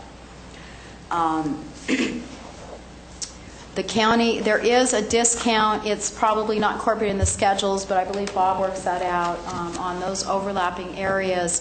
Quadnoff is just doing the initial studies and the environmental work, not all of the application fees. So there would be, in some cases, a reduction, and we'd have to work out how that would work when we do send something out at someone's request so that we're not double charging for that. And as you remember, in the past, if somebody put in 2 applications, you directed that staff would only charge half price for the second one, for the third one or whatever. So if they put in for a general plan amendment and a zoning change, they'd pay the full general plan fee and then only half of the zoning fee. And we're suggesting that that not be done that way, but that there should be some consideration given. And that would be part of when we come back to the board, how that would operate, so people aren't paying double fees for the same service. So if they're running concurrently, there should be some allowance for that. Again, yes, government should probably reduce itself when there is no longer a need for the services. However, building department trends go up and down fairly frequently and predictably. And in Calaveras County, we've been a little more sheltered than nationally, is from what I've heard from local contractors. So our downtimes aren't nearly as long sometimes as others. If we get in the habit of laying off our seasoned and experienced staff when things are looking bad, we don't get to pick them up immediately when we go back to work. Sometimes it takes time to fill vacancies, especially for positions such as a building inspector, to get someone qualified in. So it's our theory that we should try, obviously not be overstaffed, but that we should try to maintain equilibrium in our staffing levels in the building department. A better way to do it would be to have an adequate building inspection staff, and then maybe when we have exceedingly high market years, contract out for the additional services, and then the contracts would go away when the market declined. And that would probably be a better option than staffing to the highest level and then doing layoffs. And I'd prefer to look at that option in the future. As far as again, the due diligence, I think I addressed that. You can always come in and take a look at the files and find them. The current real estate process is not adequate. I agree with Ms. Elliott on that. We get a fax, somebody goes through a file, they fax something back. It may just say you have a permit. It may not say what the permit's for. We've had situations of people buying homes. They come in to get a remodeling permit and find out that their whole second story was never permitted. even though the real estate agent indicated they did have a permit.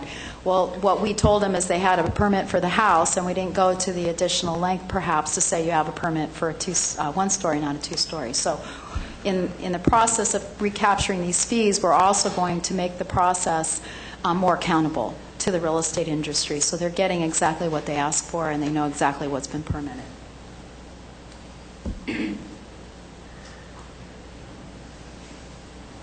Mr. Chairman, on the planning side, we are slightly different than the building side because we did recognize that there was a component that truly is just citizen-based. It is not necessarily application-based. So one of the struggles we had in the department as we were working through these was how to figure out the time that the county spends with the citizens' inquiries. You know, what is my zoning? What am I allowed to do?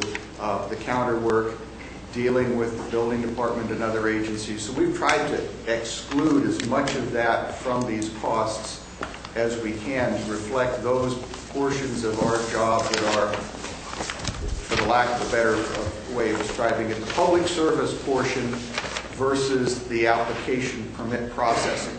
So the other part is clearly we have tried to identify as best we can, and I emphasize that, what the actual cost of doing one of these permits as an average permit.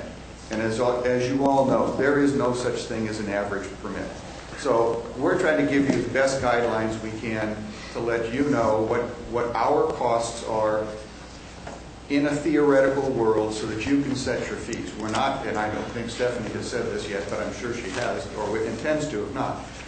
On the planning side, we are not recommending 100% recovery of the planning fees. We don't think it's realistic because we know there are some variations in here. And part of our guidance is to make sure that you're concurring with that approach. I guess if you want to say go for it all, we can do that. But there are some things we need to deal with, but we need your guidance on it. Okay. This is a strange world for us as well. It's, you know, the gentleman spoke about the 5-lot or 4-lot split versus the 20-lot split. You know, today if you look at 20 acres, the number of lots is almost less important than what's on the 20 acres and what does it take to get any sort of an approval there. So, you know, we're in a very theoretical world here, and we recognize that, and we don't have, there's nothing in this report or any place else that you can take to the bank and say, absolutely, this is the exact cost for doing this exact permit. We know that, you know that, we're trying to make that abundantly clear to the public, yet give you information you can make a knowledgeable choice on. So if you have further questions, you have it. Thank you. Relative to the staff report, it should have been available through the Board of Supervisors office. I don't know why it wouldn't have been. However, I will commit and direct staff right now that we will put our board reports online on building and planning website after they're approved by the CIO's office, ready for issuance. We can't put our draft reports on there because they haven't been approved yet. But once they've been approved and they come back and we ship them to the Board of Supervisors, we'll make them available on our website as well. The affordable housing issue is one that you have directed us to bring back to the board in a few weeks. We are doing a lot on the planning side is to trying to bring about more affordable housing through development projects. We talked a little bit, Supervisor Thomas brought up about one of our ideas was to draft plans that people could purchase reasonable price over the counter for affordable housing. So we are looking at this in a holistic way. Speaker number 4, the trips are not counted individually. There's a model that this particular firm uses. They use it statewide. The point of this study being done this way is to make it legally defensible, and obviously that wouldn't be. Those things are all put into the mix, and they work those out before they give us the fees, and that's on the model that they maintain as part of their original scope of services. The real estate research is, I would disagree that it's the request of the property owner. Obviously the property owner wants to know, but I believe that there is a due diligence requirement on the part of real estate agents to provide this information as well.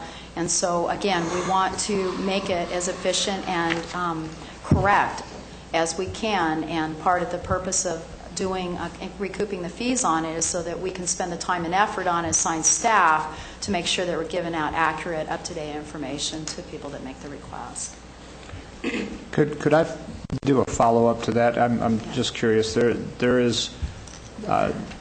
was a point raised about the question of whether there would be more efficient to have the realtors who tend to know what the question is, or whether they should send the clients in to noodle around with this, and one would be public service and one might be seen as private. But if those are the choices, how do you see our interest in relation to that? The public would get charged the same way the real estate agent would. If they're making a request for us to go through a file and come up with a determination if everything is permitted, that's research.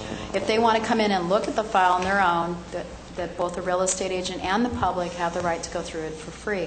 We're not suggesting that we charge real estate agents anything different than the public would have to pay to come up with research on a file.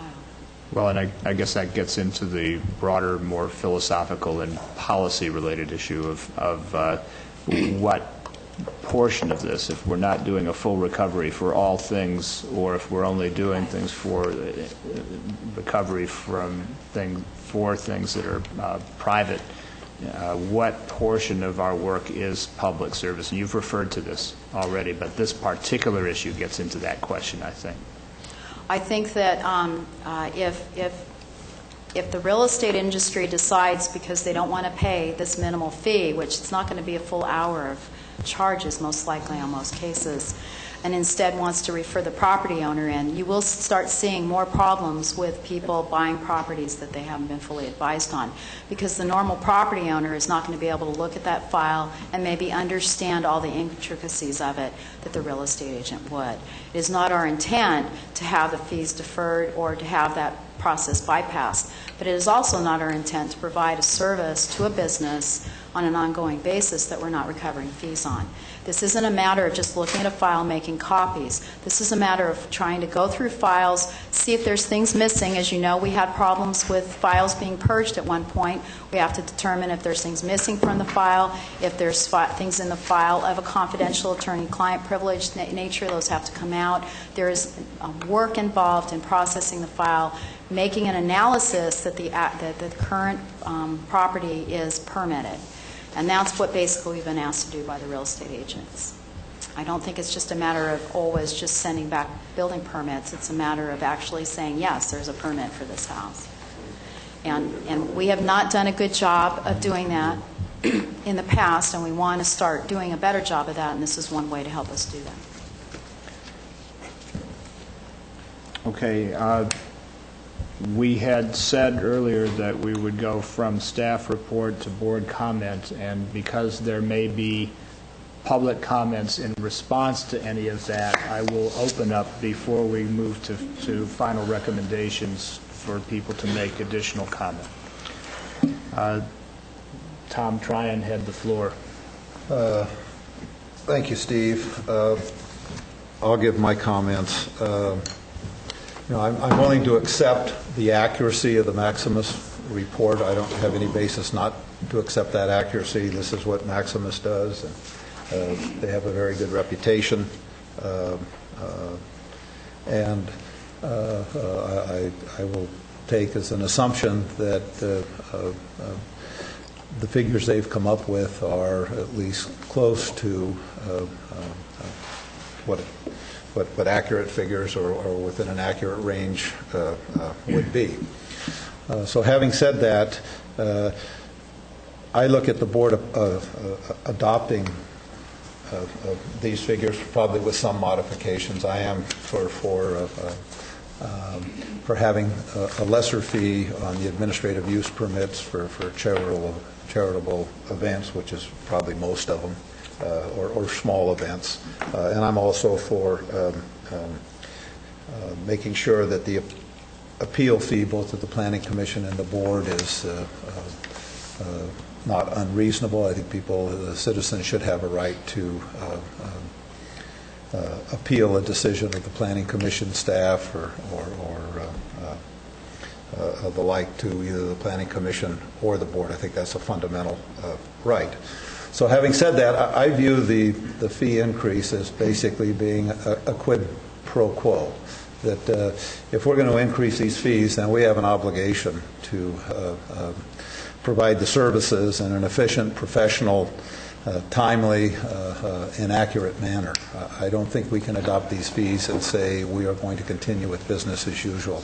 I don't think that's a fair assumption. I mean, right now, basically, we have many in the development community on their hands and knees and sort of begging for us to process their applications. And we have very simple applications, in my opinion, that are almost consent agenda kind of items that are tied up in the review process. We are now fully staffed on the planning side, and I think we need to, focus on getting through the workload. Lastly, I'll refer to page 7, and in there, at the bottom under the scope, it says, we, meaning Maximus, did not examine or evaluate the effectiveness, efficiency, or value of the agency's program, services, or operations. In short, we studied the cost of operations as they are, not as they might be. Frankly, I think we need to complete the other half of this inquiry, and the other half being that we need to contract with Maximus to take a look and to evaluate the effectiveness, efficiency, or value of the agency's program, services, and operations. I would have a very hard time approving of the fee increases if we did not, in fact, approve that contract first, because frankly, I am very uncomfortable approving the fee increases and then having that contract not be approved. So I think we need to take a look at that.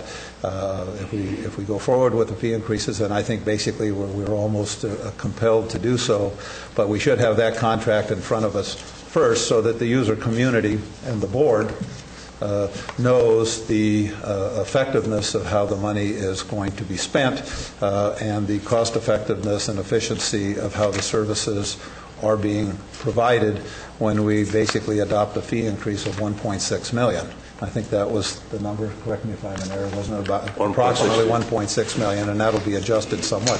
But this is a very significant action on the part of the Board of Supervisors, and it seems to me we owe both the board and the citizens that efficiency study to go along with the fee increase. And lastly, I strongly support the recommendation by Maxis that after 1 year we do a complete review. And hopefully if the efficiency study is completed prior to 1 year, which I would certainly hope it would be, that 1 year review would then incorporate both the efficiency aspects and the cost aspects of providing the services, and the fees would then be adjusted accordingly. So those are my comments. Thank you, Supervisor Tryon. Bill? I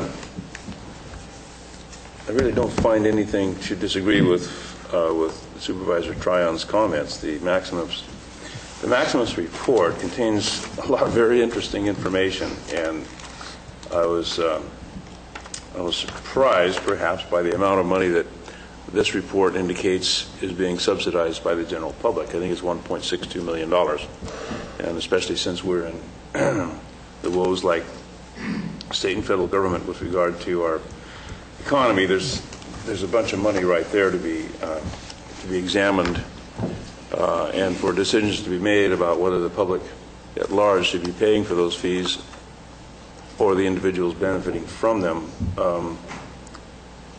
So the biggest thing here for me, and going forward especially, is the fact that the recommendation is to move from a value-based fee schedule, which is at best nebulous, into a labor-based fee schedule. And I believe that was the hard work of the engine of this report, find out exactly how much money does it cost to produce the permits and the entitlements that the developers and or builders need to produce their project. And that goes hand in hand with what Supervisor Tryon was talking about, making sure that we are doing that in the most efficient way possible. So the report doesn't intend to set the fees, but rather determine the cost of providing the permits and inspections for providing such fees. Fees are a basis or a standard, and it's well accepted that low-income housing is something that is not just looming on our radar. You can see it with a vacant eye. You don't have to have radar to see the problem that we're facing with the needs for affordable housing. However, I'm not sure that it belongs in this report or even in the new fee schedule, because the way I'm looking at this is to provide affordable housing. What you'd like to do, or what you may need to do, is to provide incentives, if not exceptions to the rule, to make the affordable housing feasible, both to, of course, those people in the housing market and those providing those. Without a rule in place, or without a standard in place, it'd be very difficult in my mind to make an exception to it. So I look at this as something that needs to be in place first. Once you have a standard, once you have a set of rules, at that time it would be easier to determine what your exceptions or incentives may be and should be to go forward with the affordable housing issue.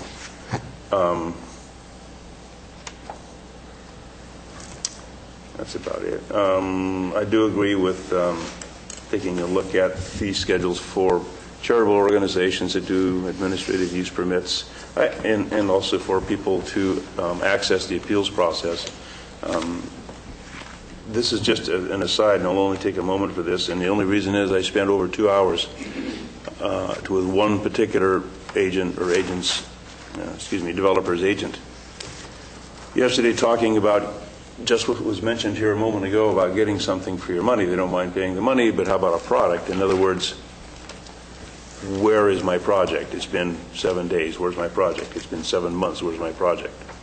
And although I personally believe we have made progress by leaps and bounds over the past year and a half or 2 years with regard to the turnaround for various types of permits, I also happened to be talking to, yesterday evening, a family member who is involved in construction in the Bay Area. Now you say, well, the Bay Area, that's not a good comparison. Well, what's the biggest single difference, as you folks know, between the Bay Area and Calaveras County or any other foothill community is the dirt. That's what's expensive.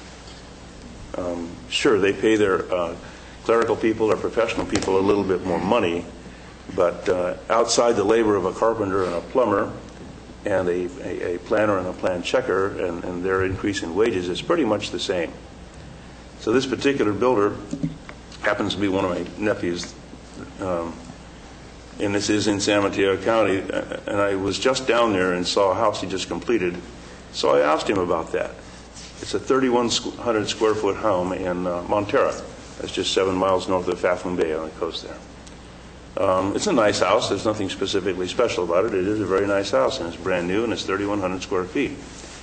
So without going into a report such as the Maximus people have here on every little piece of paper they had to submit, to build that house, and this was not unusual, they just pay it. They get good service in San Mateo County. 50,000 permits. They had to bring in water in 300 feet from where it was. That was $60,000. And then they had to improve the road a little bit. That was another $30,000. And went on from there. They just bought a duplex lot in Half Moon Bay to build two 1,000 square foot units, and they're going to have to do something with affordable housing there. So they got their sewer hookups knocked down to $17,000 apiece, and the water, they got that knocked down to $40,000. God knows what the permit's going to take.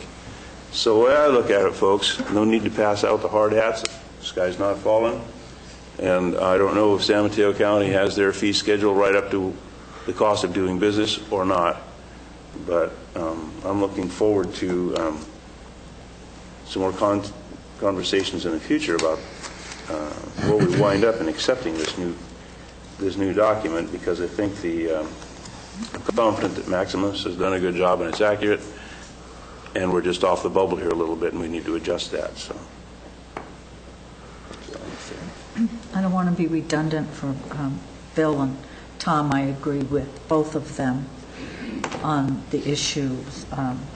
One, that we do the cost revision or review after a year as recommended by Maximus, that we do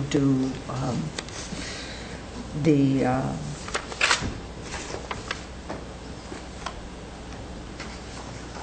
what was it, Tom, you referred to? Stephanie, what was it they referred to in the efficiencies? I support that.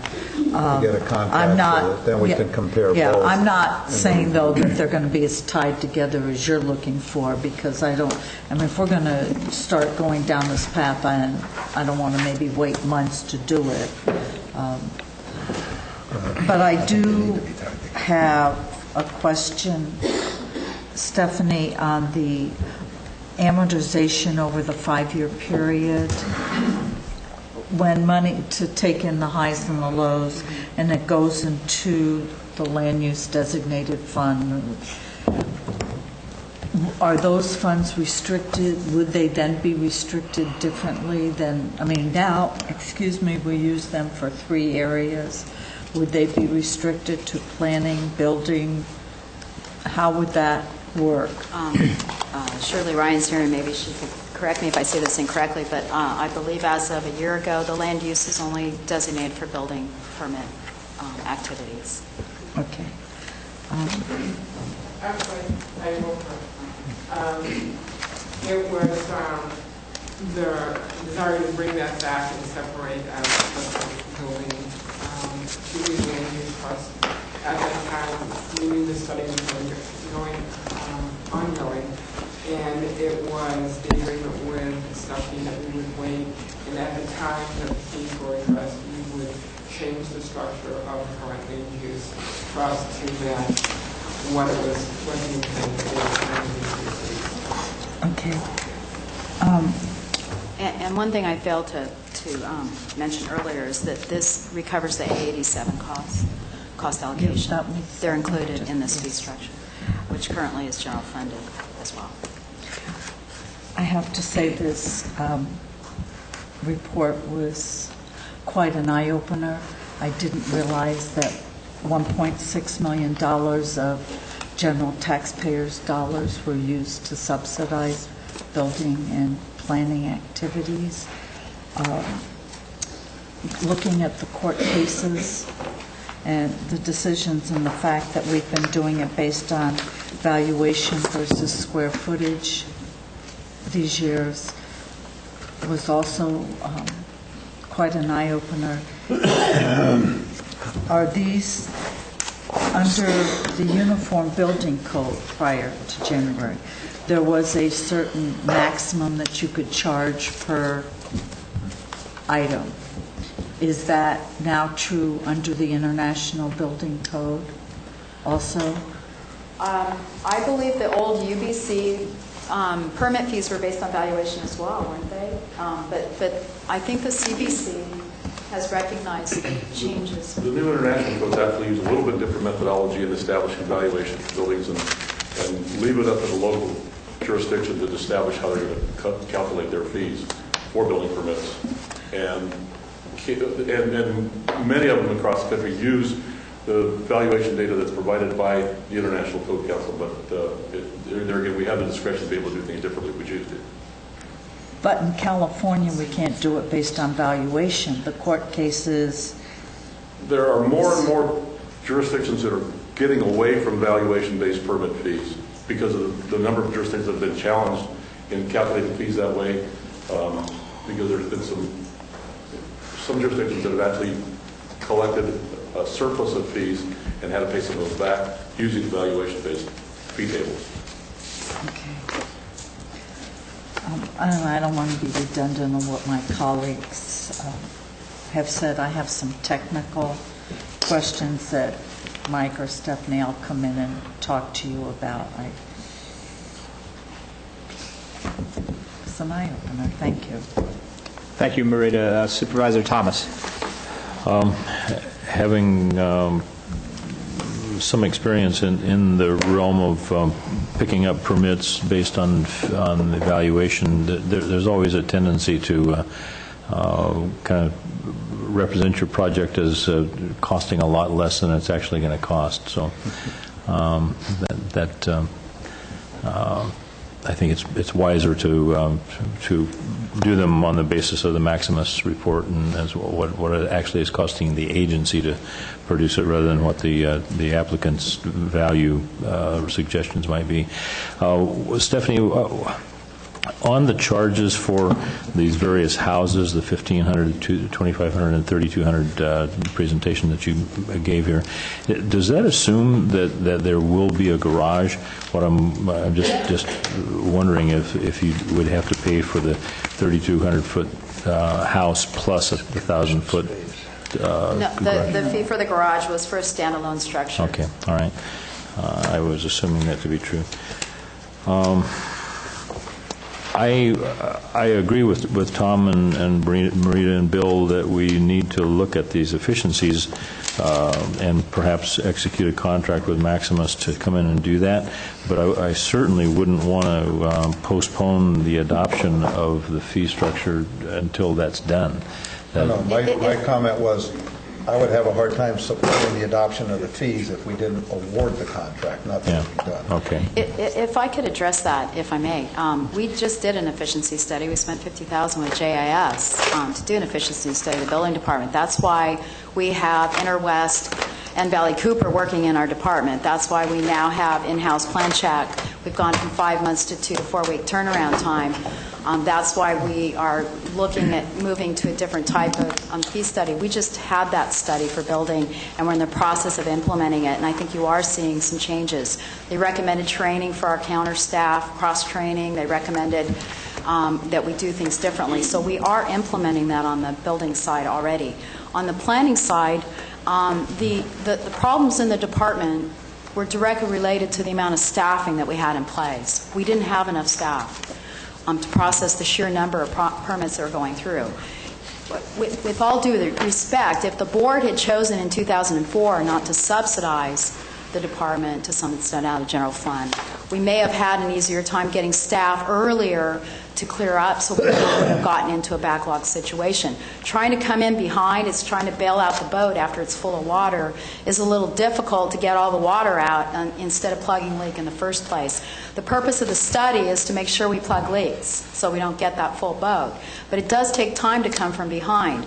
We've done some efficiencies on the planning side. We now have one planner assigned to workload.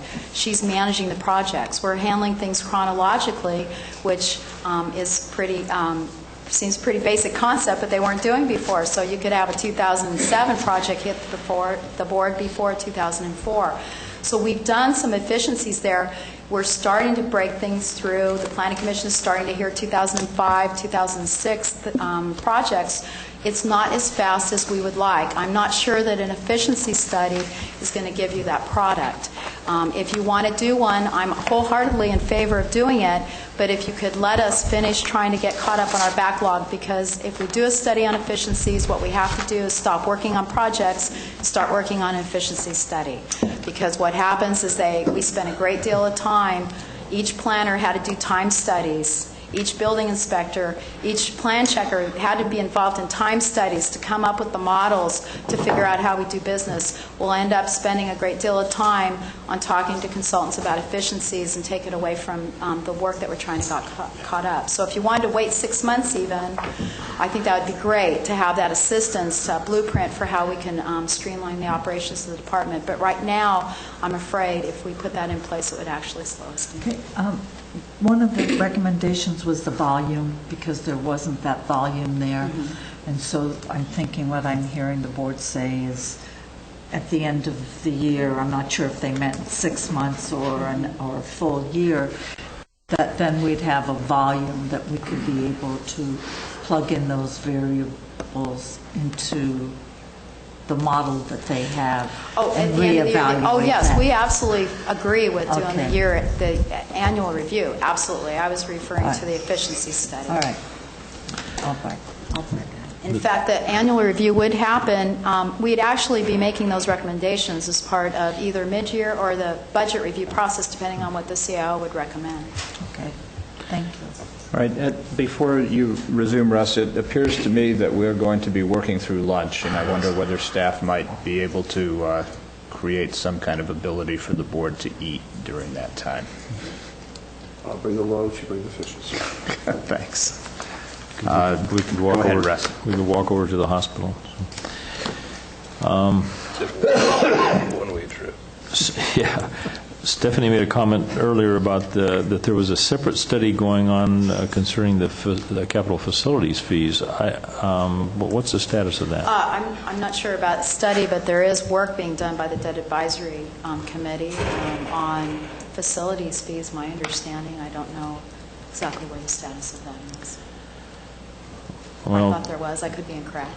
It predates the existing CIO that we were working on. okay, well, that's a component of this, in my opinion, or it should be. One of the things that we're going to be discussing yet today is the funding methodology for the jail and such, and it's a concern to me that we're not addressing the correct implementation of capital facilities fees. That's a separate issue from what this is. Yeah. Those are facilities This is fees, labor-based. and facilities fees are public direct. Actually, there is a nexus because the facility fees would be captured at the time of development permit application, in most cases, I believe, or at building permit, depending on what county council ruled as the most appropriate time to do that. So those fees are not encompassed in here, and part of that is, again, we didn't put any building costs in for us, but I did know that there was a separate group working on that item, and I don't know where that stands at this point. I think that's your... Everybody that could answer the question fled before you asked it, Russ, so...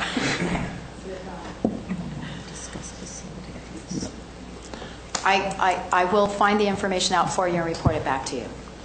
Well, it appears that once again, there's an elephant in the room. There's a couple of supervisors that don't want to talk about capital facilities fees. And No, Russ, that's not true. I don't want to talk about it. It's not agendized to talk about it. Facility fees are important, but that's a whole separate issue. I'm going to intervene as a chair on this. There have been a number of supervisors who have requested and expressed an interest in studying and reviewing facility fees. Amador County has adopted them to their great advantage, and we're still living in temporary bungalows while they've managed to create an architecture that actually gets things done, has one-stop permitting, has a number of other features that our architecture keeps us from doing. So I would suggest that we separate that discussion from this one, even though there is some nexus, and that we schedule this at your earliest convenience, Mr. CAO. It will be attended to, Mr. Chair. All right. So let's continue on this agenda item. Russ, are you? I guess I'm done. Okay. I'll raise a few things. I don't want to be too redundant, but I did want to emphasize a few items. First, we seem to be in a chicken and egg kind of situation. We have a lot of complaints about how far we fell behind, how poorly we are functioning as an organization while we're understaffed when there's a boom.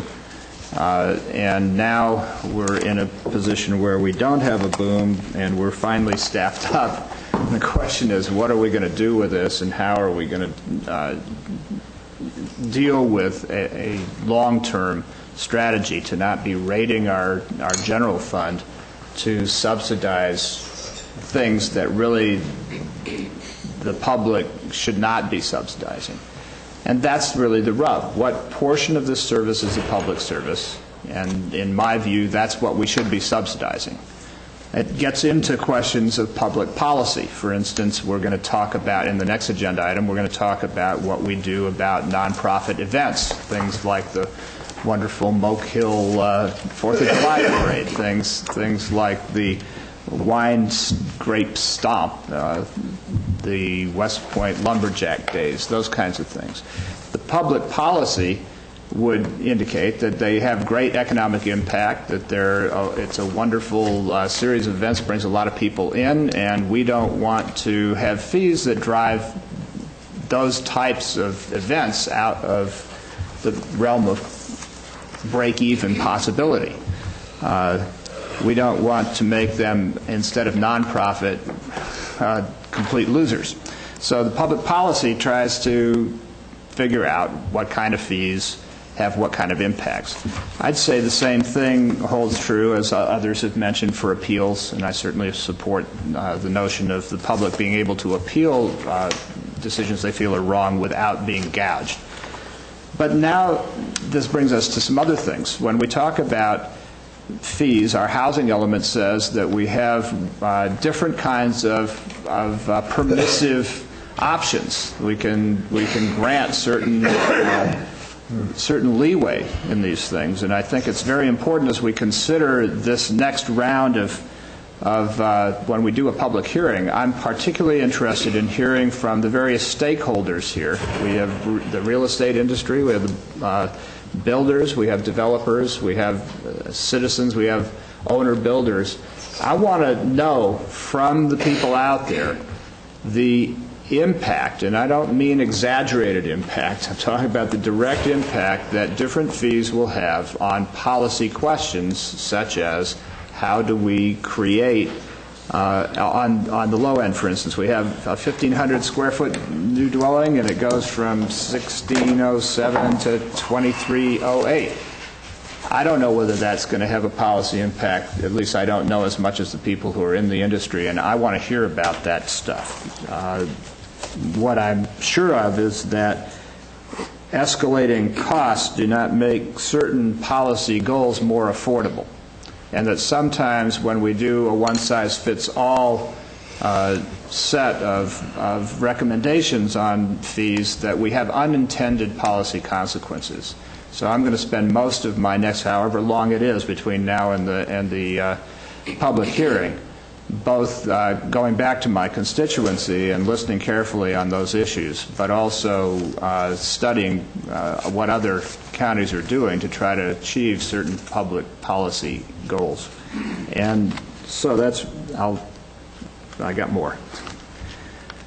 I find the discussion on real estate permit search kind of interesting. What I'm looking for, and I keep calling for this, is that there are times when investing in technology actually ultimately saves money, not just for the county, but for the public at large. And I would certainly hope that we'd be looking at that in the question of delivering information. Mr. Kelly keeps bringing back to us and challenging us to get reasonable information to the public in a timely way. We seem to have the technologies, but we're underutilizing them to be able to provide that. And I'm interested in almost every transaction that has a technical solution. I want to know what the cost is, and I want to know what the benefit is, and I want to be able to weigh that out here in the Board of Supervisors so we have a policy-driven discussion, not just a financial remuneration discussion, because the two have to be related. And that gets me to the question of asking people for money and not talking about or not reviewing our operational efficiencies. We find this in every time there's a fire vote, it's a question of what kind of service we're going to get. Every time there's any kind of a fee discussion, it really does need to relate directly to what kind of public service. What's the cost of it? What's the level of service that we're contemplating? And the linkage is absolutely critical to informing my position in relation to any of these fees. I don't think we can go to the industries and the institutions that are affected by this with a statement that this is what it's costing us right now if we cannot be justifying the that we have done everything we can to be as efficient as possible. And I know this department is going through some incredible evolutions. Just the fact that we're talking about this, modernizing it, getting it legally defensible, which to me is critically important, that we've got information in this packet. I advise everybody in the room to read the discussions of the court cases and the litigation involved, but I'm not sure that we are very able to justify our rather, I use this term too often, but our rather whimsical approach to it historically, and I'm interested in getting away from that and getting something that is more, at least as scientifically based as we can. So I support the moving, and I believe the rest of the board does, so I lend my voice to the other four, that we need to get back to a cost, labor cost recovery of as much of the fee that is a private, it's right now goes into private subsidy. But I very much want to separate out and to get a much clearer view than I can see in this of where our policy and public interests, where they lay.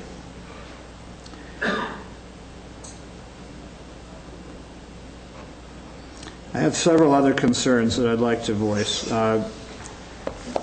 I do not want to be, one of my public policy issues is what happens to owner builders and small operations. Many of our local businesses aren't huge and may have disproportionate impacts, and I'm interested in the effect on local business and local operations, and I'd like a much clearer picture of that. And again, I ask the public to weigh in on these things so that we can make a careful judgment. But I believe that there are, what I find is staff spends a great deal of time on massive, large-scale projects. And if we're amortizing that over into these small garage-type situations and we sort of average it out, if that's, I understand it's been separated, but I think in some cases when we talk about the cost of an individual house, that we're beginning to mix and match some of our discussions. So I'd like to hear, and I'll take your correction if I'm misinformed, but I very much want... The model is set up to not do that. So when somebody builds their own house, that's a whole different arrangement in terms of the time study as 100 houses. The permits are based on how much time it takes for us to process, not how much time it takes for them to process. So it doesn't matter if the permit were to continue for 6 months or 10 years of how long it takes them. There is no difference in that respect. But that being said, our worst case scenarios, we just yesterday ended up with myself and the two department heads on site on a change in use occupancy. Those things don't get billed out in a typical use permit. We didn't incorporate those things in there other than as just pure administrative overhead. And we spend an inordinate amount of time sometimes on certain building permits. Those costs are not going to be recovered under this scheme. So it's how much it normally takes to process a permit, not worst case scenario. All right. That makes sense. Well, yes, it makes sense, but it's not really where I was coming from. But I can see that this will be a conversation that might be better made in another venue because there's too much technical issue here to discuss at the moment. I have a couple of other things. First, I note in this that there are interdepartmental things unresolved, and I'm interested in when this comes back. I'm hoping that the Public Works Department and the Environmental Health Department and the CDA can incorporate their internal arrangements in our considerations. This was not part of this study, but it indicated that we have some reconciliation left to make. Can I address that? Basically, they've already done their fee studies. It's just saying that whatever impact we have to their fee studies, they didn't look at their fee studies. That's all it's saying.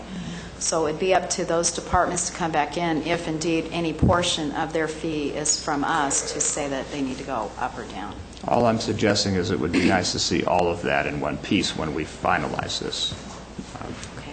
Just a suggestion to the other departments.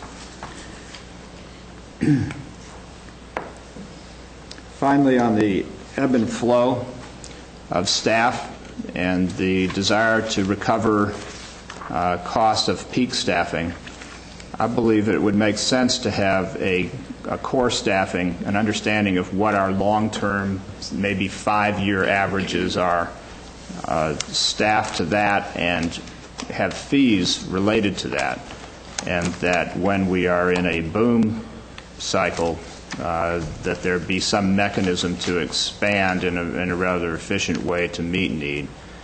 But I'm a little uncomfortable with presuming that we will be staffing at peak levels beyond the need at a particular time.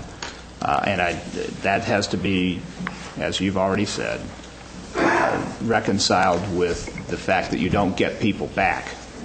So I'd like that core staffing to include the skills necessary and and a basis to have deal with some of the fluctuations. But when we get into extremes of both the high end and low end, I think that we need to have some kind of strategy for that and not necessarily tie our long-term costs and fees into that.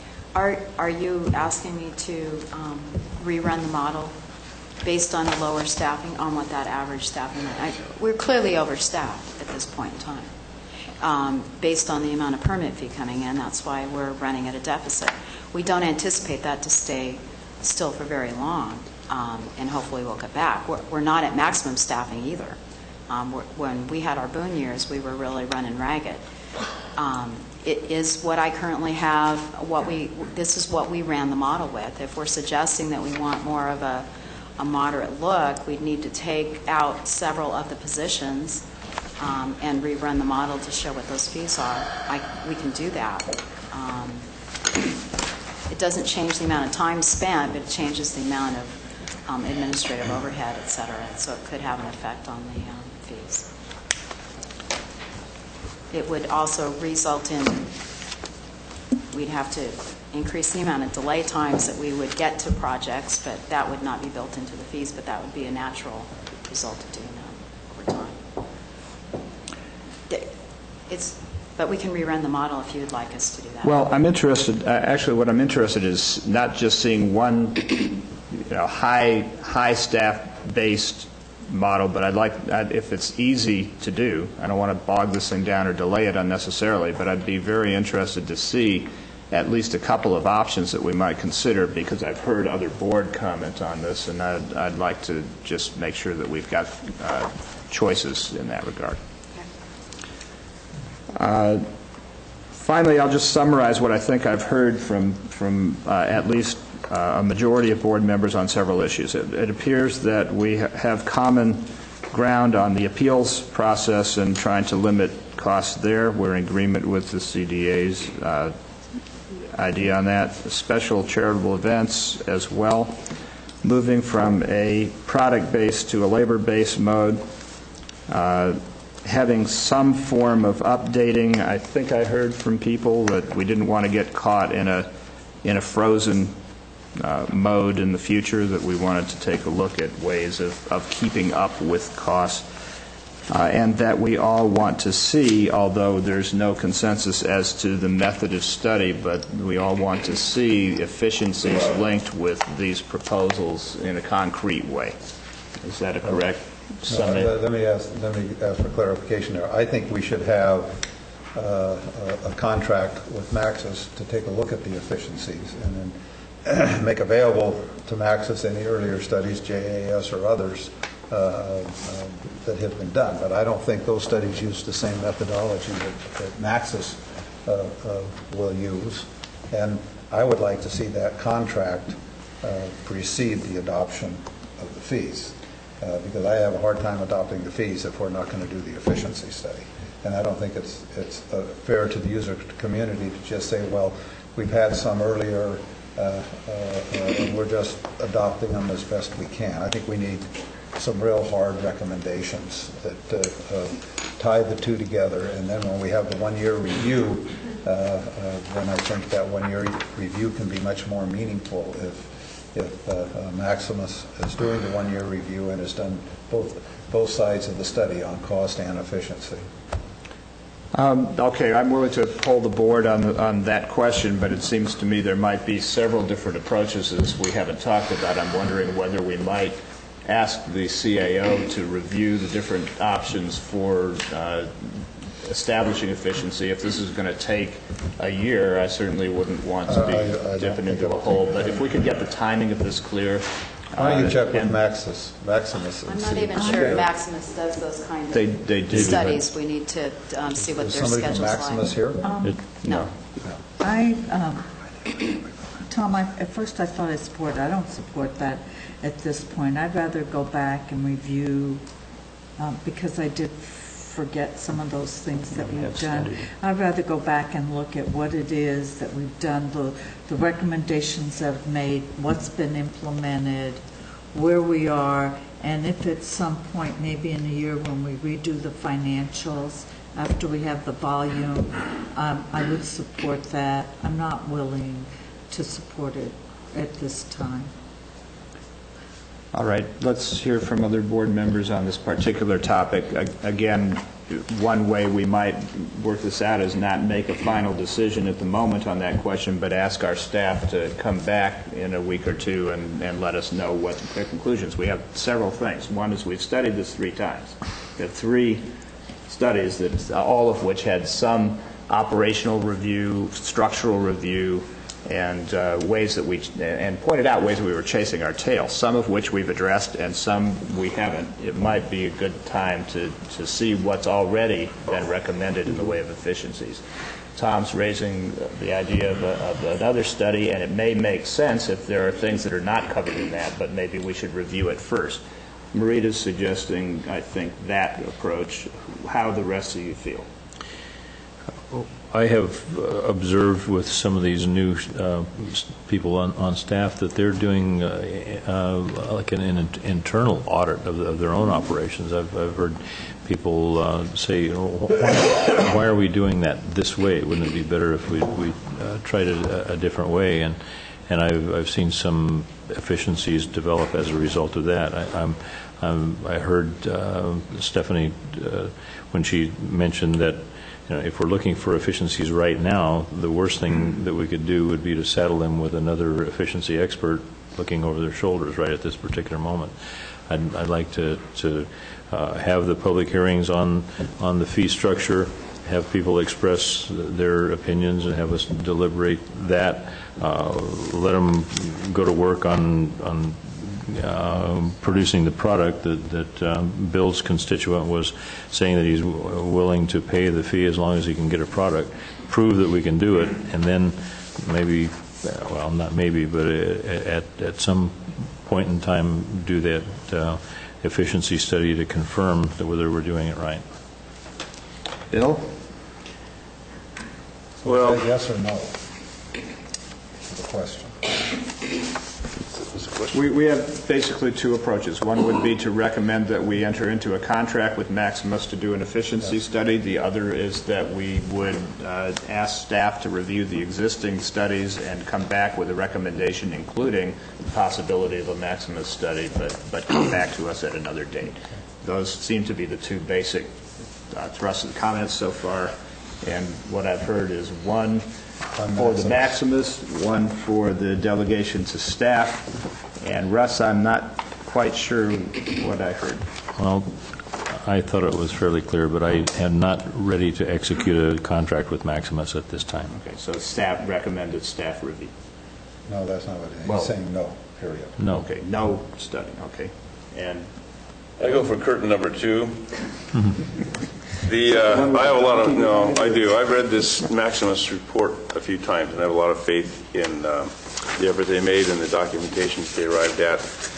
I would like to see that agenda item go forward rather than sit here and again, like a sailboat without any wind, just sit here until we do a whole bunch more studying and so on and so forth. And I agree with Supervisor Tryon that efficiencies are always important, and they probably always they continue to change, especially when you've merged a couple of agencies and you have new rules coming in and new personnel and so on. But right now we have before us this agenda item to do a fee review, and I believe that, in my belief, the Maximus has done due diligence regarding figuring out exactly what it costs to produce the product. And that's, to me, what we're talking about here is the cost of doing business, and if we were going to make some exceptions to that. So I would like to see the idea of this fee schedule go forward as quickly and efficiently as possible. And once it's in place, and once it is in place, I'm sure there are going to be some folks that find detractors in there, or places where perhaps some adjustments can be made. And I have absolutely no objection to some nature of review of efficiencies in the future. I believe that's something that we should do with most, if not all, departments, including our own operations. So there's no objection there. But I don't want to see any of that hold up the timeline for getting this agenda item in place.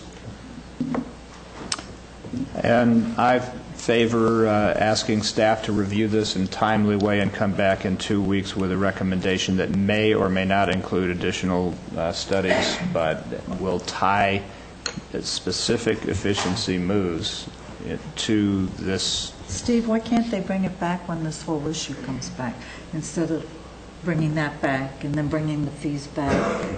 Because I think they're asking for more of a public meeting on the fee structure to give it some time. Can I make a suggestion? The reason I was asked a question, I hope to answer it.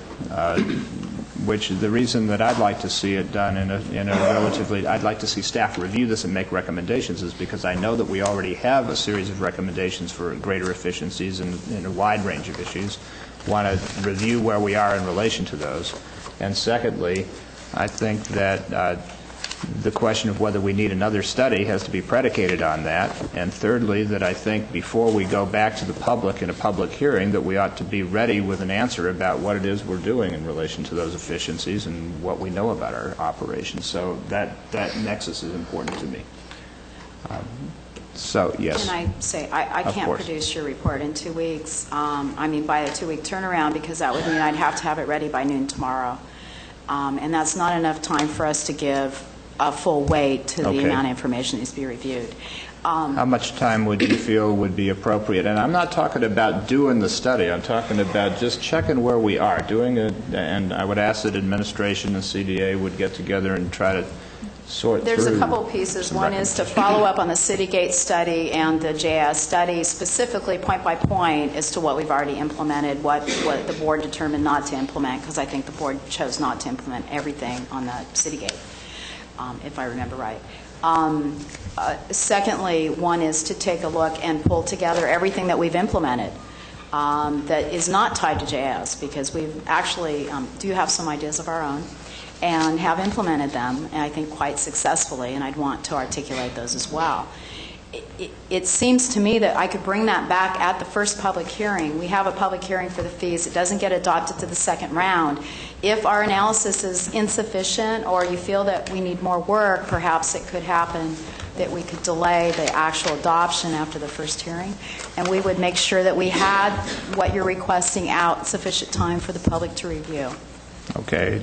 Bob, do you have a recommendation for us at this point, having heard the... Mr. Chairman, what's the tentative date scheduled for the first public hearing? Is there a... We do not have one. We're about to enter that discussion after this one is complete. If it were done in a manner that allowed the department to, as part of the agenda item for that public hearing, to be able to present its findings, and it's on board for the Board of Supervisors for a week before the public hearing and for the public before the public hearing, the extent to which the previous studies have been implemented, what more can be done, and then a recommendation by staff as to whether or not a management audit or efficiency study by Maximus would further the efforts to improve the operations. All right. So you feel that can be done concurrently with our setting of the public hearing? Depending on when the public hearing would be set, yes. All right. I'll change my position on this to Marita's, and I believe that. Is there any objection to that? Yes, I know. Yeah, that's fine. I just don't want to lose sight of the fact that we're putting a lot of faith in the abilities of Maximus to do several types of work, and I do too. And the work they've already completed is showing us that the public at large is subsidizing the building and planning permit process at a at a rate of $1.26 million a year when we're in dire straits. So the efficiency I'm looking for is getting some adjustments here just as soon as we possibly can, unless, as the board and the input we get, we decide that the taxpayer, the public at large, should subsidize this stuff. If that's the case, then we don't need the money. All right. I think I'm hearing a majority for your suggestion. If anybody objects to that, let it be known now. All right. Concurrent with the public hearing. Now, do we have a suggested time to establish that public hearing? I was hoping to set it out for 30 days to give people ample time to review the documentation we've had. It's not easy documentation to go through. To inquire of staff if they have questions, if the Board of Realtors or the Builders Association wants someone from our agency to come talk to them about it, give us time to schedule those as well before we come back to public hearing. 30 days would give us enough time to, I think, pull together. Give me 2 weeks to pull together reports. That, I believe, would make it, it would come back to the board on April 15th. Is that? Tax day. Which is a heck of a note. We too will raise your taxes. It's 15th will also be, we're back with the third quarter report as well. Do we want to make the two different? Probably, yeah. Although they have some relationship. If we've got $1.62 million hemorrhage on this thing, the third quarter report would be better informed by our intentions to deal with it. If we went to April 8th, that would be 4 weeks from today, right? For this item, April 8th, and then if we need to address anything. Will April 8th work for the CDA? What would be the deadline to your office? Probably April 1st would be the deadline. Let's see, no, I think of that. It's before then. 25th of March. Yeah, I think maybe we better move it out then. I'll do that, too. That gives us 2 weeks. Okay, so you have 2 weeks to bring to the 25th of March for the staff report draft to be in the county administrator's office, comes to the Board of Supervisors, in your packets on April 1st for the April 8th meeting. All right, and again, I urge the public to review this carefully and make their observations known at the public hearing. I believe there was one further comment that had... and I had a question. Okay, one question followed by one public comment, and we will be done with this agenda item. And on to my next one. Yes. On the appeals fees, do you have any clear consensus on how low you'd like us? I'm thinking as low as $100, but I don't know if you want to go that low. But for most people, $100 is... That's where it is now, is it not? Yes. $100 now. Yeah, I'm for leaving it there. I'm for not having any barriers to appeals and would like to see that waived altogether. $100. Rita? This is just the permit fee. This is just for appeals fees. There's no appeal fee to the planning commissioner or the board. If someone wants to appeal our decision, our administrative decision, or if someone wants to appeal a planning commission decision, how much you would want us to charge them. There was a quite high fee recommended based on the amount of time we put in, but I think that's a barrier to due process, personally. Yes. I feel like continuing with the existing fee is fine. Leave it where it is. All right. It's 1 for no fee and 4 for 100. Thank you. Yes, sir. I think one of the points I want to make is when we, as the real estate, on the real estate fee, number one, is when we gather the information from the building department, we also make recommendations to the sellers when houses have not been final. When things have not been completed, we ask that they be completed before we move on in the transaction. And so I think from that standpoint, that's a benefit to the building department. We need to complete those files. There's files sitting out there that have never been final. When we find out, we push to do that. Comment to Mr. Claudino in his comment about, and I've heard this a number of times before, about fees in the Bay Area being so much more excessive than the fees in Calaveras County. And I understand that. And I also realize that the cost of building is probably less per square foot than it is here for strictly building the product. But your sales prices are almost double the sales prices. So to make a analysis that the water meter fees in in Menlo Park should be the same as the water meter fees up here or the building permit fees. The recovery of that is not the same. And so I agree with you. The point I was trying to make is that they're charging the cost of doing business, which is higher there. And so that's all. And I have no qualms with that. I'm just telling you that the recovery of that dollars and cents comes back. And the last question I have, and I've been listening to the efficiency, the study of the efficiency, and my question then is, if we've already done efficiency studies, were the efficiency studies incorporated in the fee schedule? And that's what we've asked for, a report back. If in fact the studies have already been done, then my recommendation would be that they take that and plug that into the module to anticipate the efficiencies being done and therefore hopefully reduce the amount of the fees. I expect further illumination on this topic on the 15th. Thank you. Thank you, sir. All right, I believe that concludes our discussion of that item, and we will move on to the next item, which deals with the question of special events and nonprofit events, and a recommendation from the CDA. Ms. Moreno. Yes, thank you. Stephanie Moreno, Director of Community Development. One of the issues you took care of this morning, we had a request for a reduction or fee waiver from Valley Springs for the train times, and you've chosen to fund that differently. So that was one of the things that engendered this agenda item. But over the course of the last couple of years, we've had numerous requests from community groups to waive the administrative use permit fee because they don't have the funding for it, or they don't want to go through all of the requirements that are required as part of that permit fee process. We haven't had the ability to do that legally. What's been happening is that most of the groups, not most of them I should say, a number of the groups go ahead and do the event without the permit fee. And we've been looking the other way. And I don't want to do that any longer, because there is a potential liability to the county to keep allowing the groups to move forward without the necessary permits. Not so much from our standpoint, but part of the process is for law enforcement and fire and those people to look at it from the potential of traffic control and what's happening out there. And so I would hate for something to go bad, wrongly bad, and have it come back on us because we didn't make them get the permit that they should have gotten.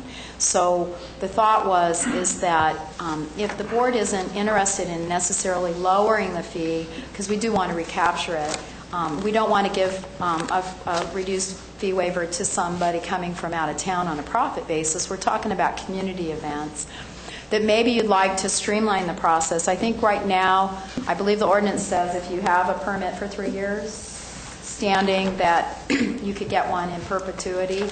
It's the 3 years of payment of fees that could be an issue. Perhaps if the board wanted to come up with a one-time only fee for certain long-standing, if they've been going on for 50 years or better events, maybe they don't have to pay the fee. We get them a perpetual permit. They have the conditions placed on it. We just expect them to follow them every year. That was my thought. Right. So you're asking for board perspective on this? Yes. All right. And direction. Okay. Well, I think you have two issues. Number one is what a fee should be, if any, and what is the current fee? Chairman, I believe the fee is more or less about $500. Oh, actually, the one you just... Second question. I believe it's $687. Okay. Secondly, how many administrative use permits do we issue to folks that are other than nonprofit? Well, most of the administrative permits are for the events are to nonprofits. Okay. That's the vast majority. That's the vast majority. Yep. Most of them are for public events if they are getting their permits. That's, as Stephanie said, is the other part of the little problem here. What we have tried to do with working with these agencies, and that's one of the things I think we can do lawfully, is if we know we have an annually scheduled event, we are literally issuing the permit, a county conditional use permit. We issue it basically in perpetuity. We don't make them renew it annually. The problem has been with the events that, you start it and you don't know whether you want to go ahead or not. The things that don't occur at a regular basis or at a regular time.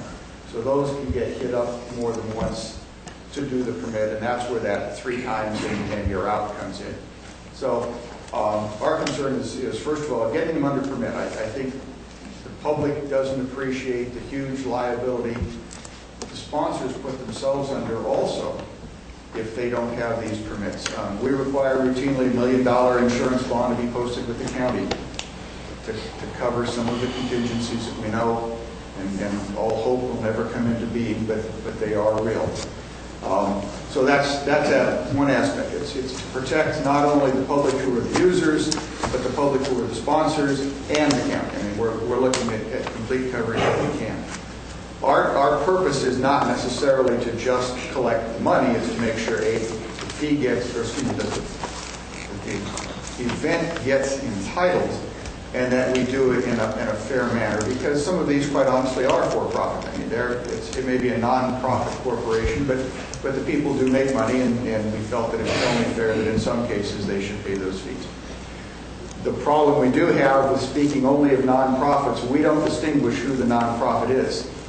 And I would suggest to you that there are all kinds of non-profits in the world that if you want to waive the fees, you can, but it will be, if you need to give us the guidance on how you want it done. Stephanie has tried to make sure that it was for local sponsors.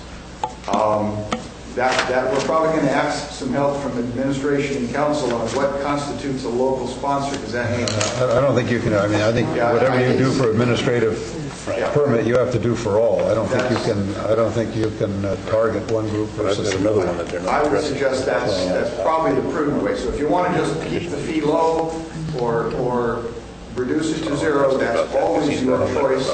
There are very real costs. There are risks. It is most important that these folks get under permit. I mean, that's the thing that we really need to get them to do. Okay. Well, my own feeling would be is reduce it to $100, the same as the appeal number. And if you have ongoing events like Irish Days or the Grape Stomp or what do they have in Murphy's Historical Day, what do I want to say? Lumberjack Day. The Century 100. Yeah, or whatever. Then I think you can issue like a 3 or a 5 year permit. I think there is some point where you need to review it because things change and things will grow or contract or whatever, and at some point there should be some review process. So, 3 years or 5 years, that's fine, and a $100 permit fee, that's fine for me. Just so you are aware, there is an actual sort of a self-review that we hit. We issue an administrative use permit. That's one that's approved by staff for events up to 1,000 participants. Okay. Once it goes over 1,000, it goes to a conditional use permit. So that fee is set. That goes to the Planning Commission, and those are still pretty low, even with the costs that we have. Under the new scheme, it would go up to $3,700. So that would be from 1228. So that's one we would also need to break out a little differently if you want to. Okay. Because that is. I would like to break it out for community groups that particularly have events. You have to check with county council. I don't know.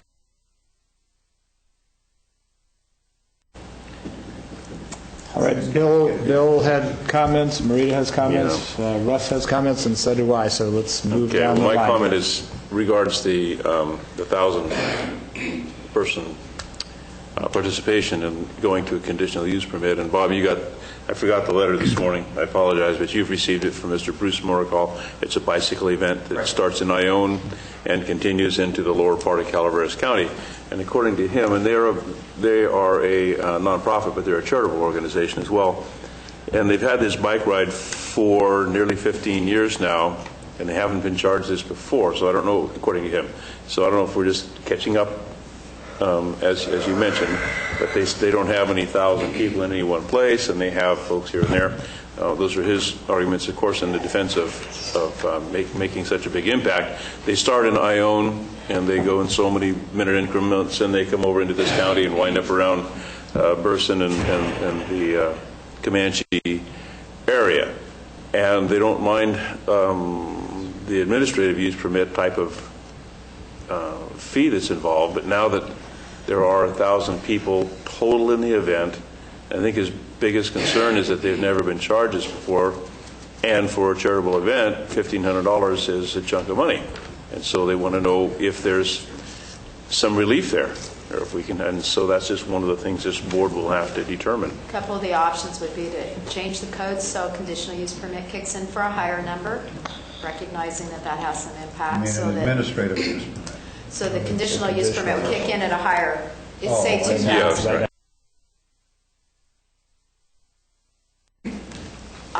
If he didn't get a permit before, it's probably because we don't go looking for these events. Right, he slipped under the radar, and this is the first time he's not. I understand But that's that. not fair to the people that do come in and play by the rules either. And we want to be consistent. That's understandable. Okay, Marita? My question is, what about Caltrans? Some of these involve Caltrans. Any of the permits that we receive, depending upon what it is, we send them to all the appropriate responsible agencies. California Highway Patrol, Sheriff's Office, CDF, any of these agencies that are involved, depending upon what the event is and where it's located. Caltrans is always a player, almost. But I understand that, but I meant in terms of costs. I mean, if we keep it at 100 or 500 or whatever for the county, that includes the sheriff's office. But it might not include the City of Angels, CHP, and Caltrans. I don't know that the county should eat those costs. We would not. If they charge them. If they have to get a Caltrans encroachment permit, they'd have to pay that fee. The City of Public Works. And there are Public Works environmental health fees associated with the administrative use permit. And I don't see them here. I had suggested they come and speak on their own behalf, but I believe they don't want their fees reduced. Well, if these events deal with, for instance, a state highway, do they deal directly with Caltrans? If it's only on the state highway, we've taken the approach that it's Caltrans issue. Okay, But if it combines... So something like the bike race, if they, for the sake of discussion, pop into the county and then pop out again so that it's only on the road, then we've tried to say we're not going to deal with that. If staging areas and stop points and rest areas are included on private property, then we have to say we're part of that permit. So we've tried to the extent we can, keep out of the regulation as long as it didn't get into a health and safety issue. I understand, Bob, but if you have an event that comes into the county and is a roading event, such as a bicycle ride of whatever nature, and they are going to be using both state highways and county roads, does the county deal with Caltrans for them, or do they do that individually? I believe they have to deal separately. They do. Yeah. That's been my experience. Russ?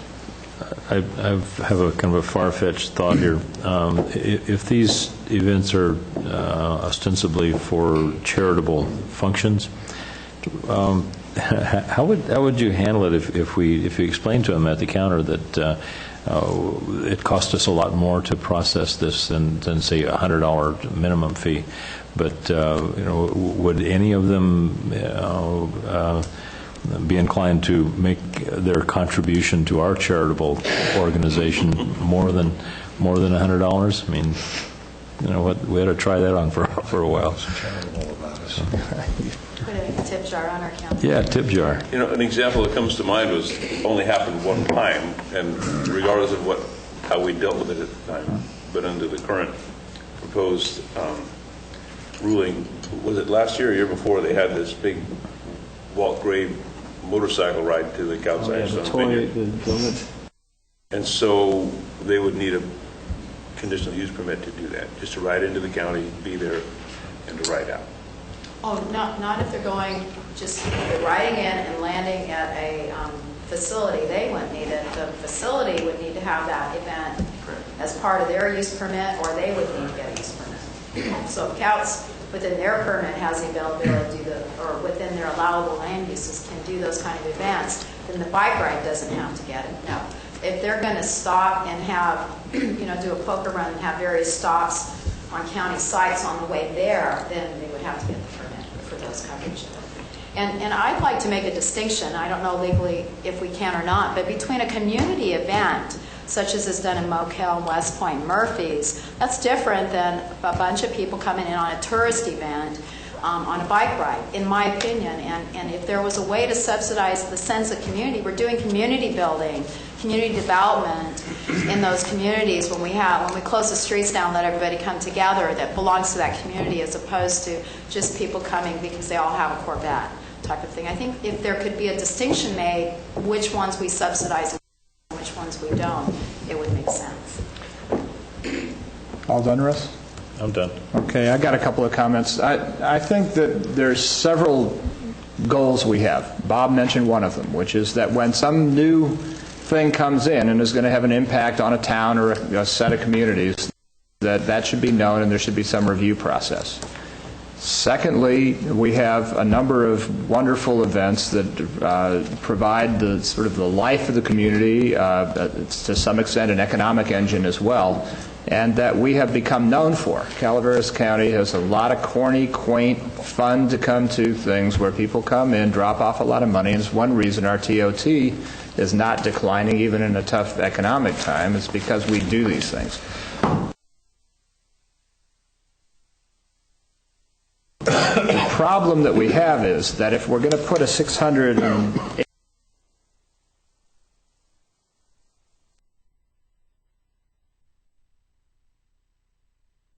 that are capable of sustaining to their events that they do, they'll have to create any new things that might come profit organization to lay down a $687 fee before they even do their first event. Usually the first one is tiny.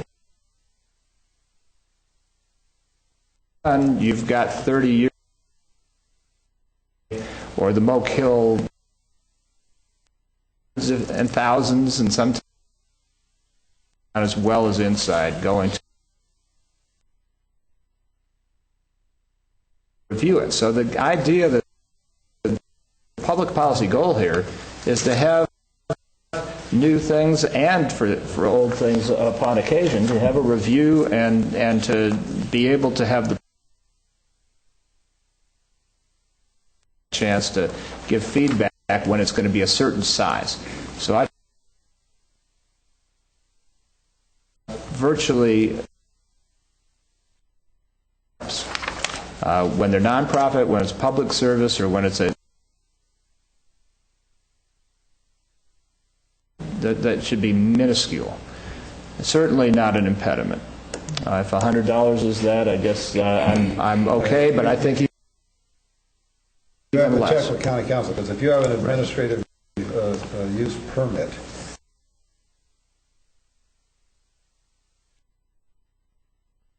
that this board have the that are either a well, you better be careful. Okay, let me. Our traditional events are sure that all of these things come in for some form of review, so they at least know their obligations and their down and dealing with the sheriff's office, and that be our primary goal, and that we have no fees that keep us away from reaching that goal in a fair and equitable way. Mr. Chair, this question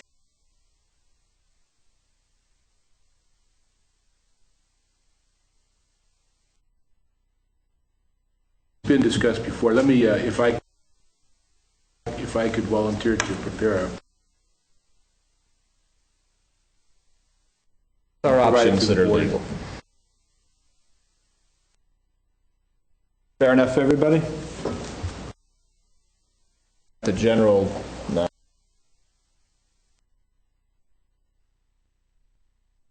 least one public member in the audience. The podium. Good morning, Mike Delorto from the Calendar Hill.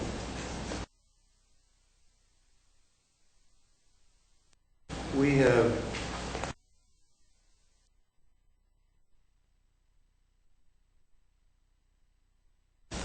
1965. In 1948, they had the Grand Centennial parades and everything.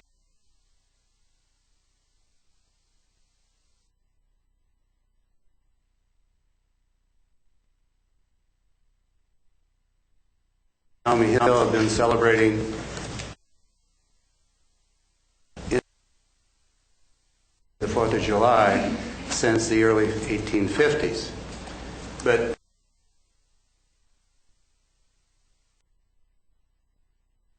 for you, predate the 4th of July parade. It was started by teenagers, a teen club.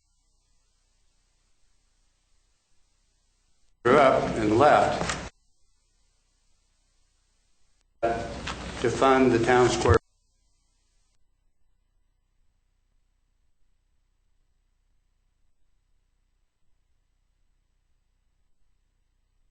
Hospital started there.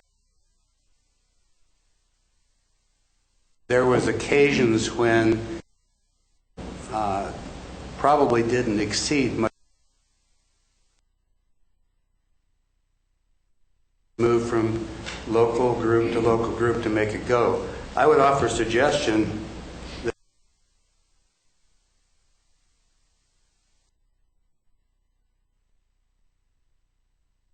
fathered under the ordinance of Calaveras. Secondly,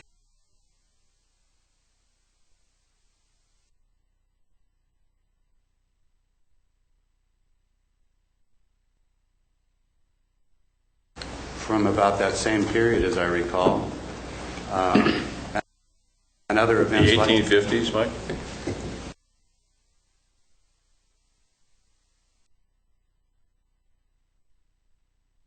Your memory's better than mine. 60s.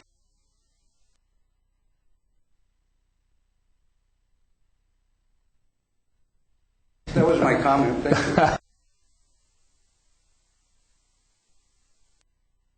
Thank you. I think to item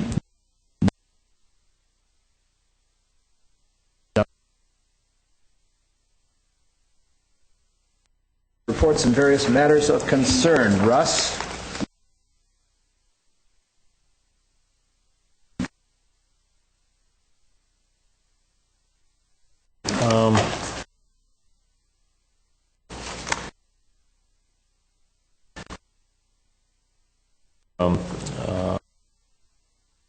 For two purposes on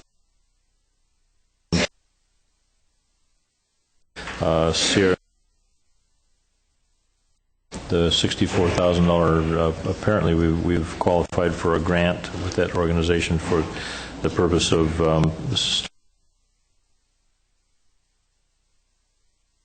starting the habitat conservation.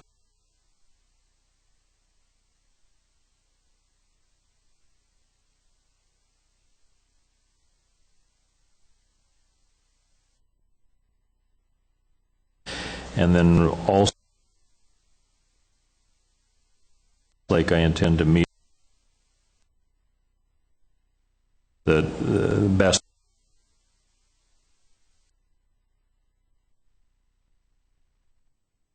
how they operate that at Lake Tulloch. Russ Marita. I'll be attending the LAPCO training on Friday.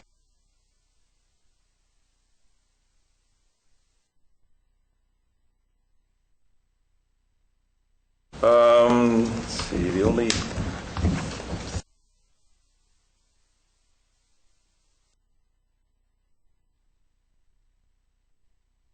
in Valley Springs.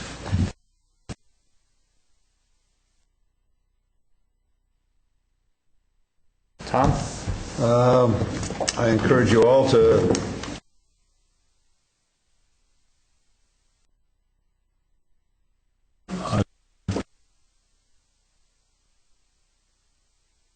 Mr. Chairman, if I just wanted to make one other. My wife and I went to attend this Susical, the musical put on by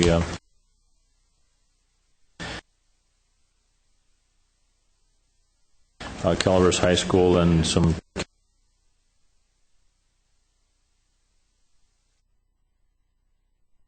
several weekends at the Met here, and I was their first challenges of represented by putting on a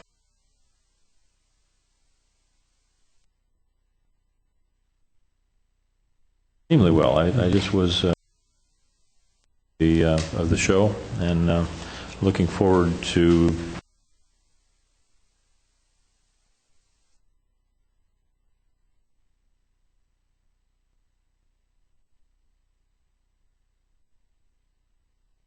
quite remarkable.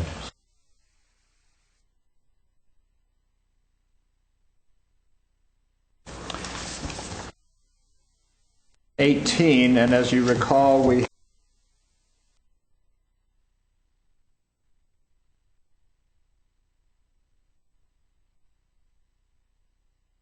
property for the construction of. Before we move to the 18th. Yes.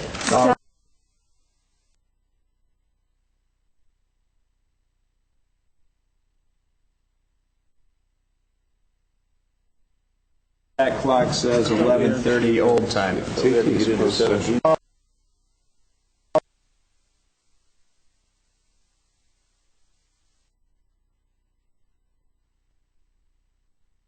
the engineering done.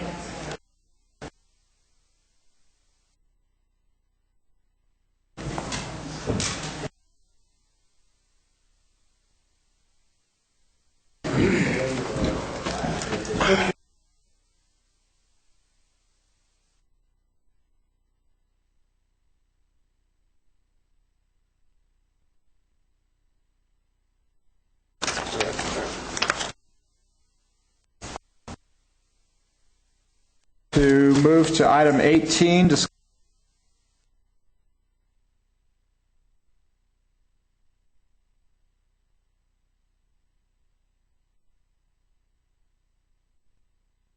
one all the way to we hope what the news is. Thank you, Brent Harrington here.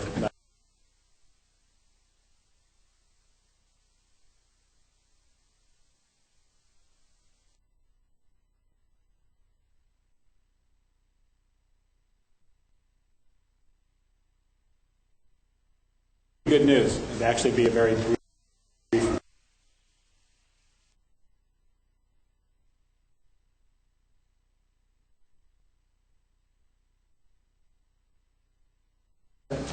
Kind of goes along in a lunch or an east-west.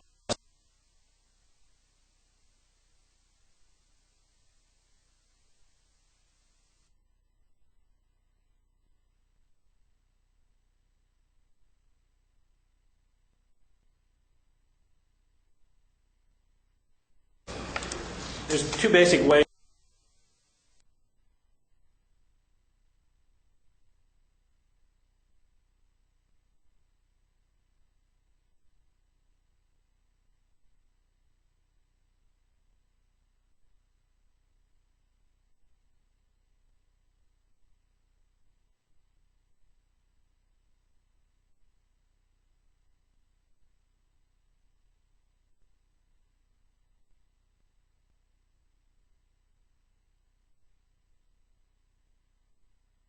Very short circuit with the AB 900 application for the J.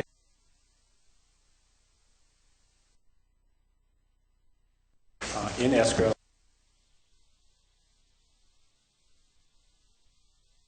To Mr. Opitz.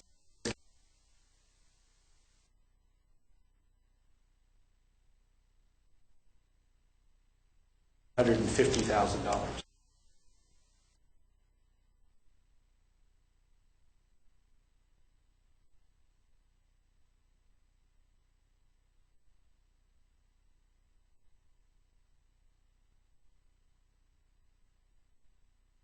The figure one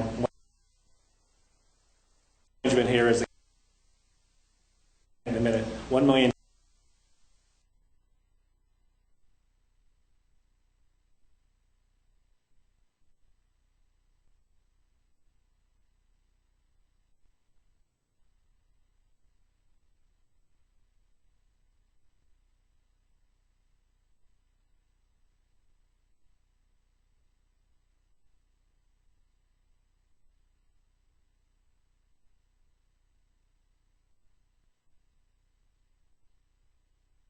And what Mr. Opisky believes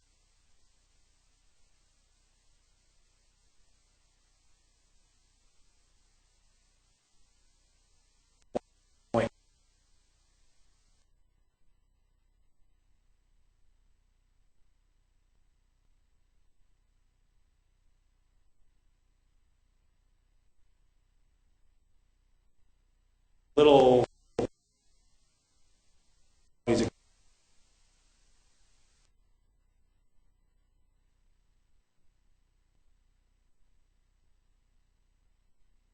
the court system decide what they're.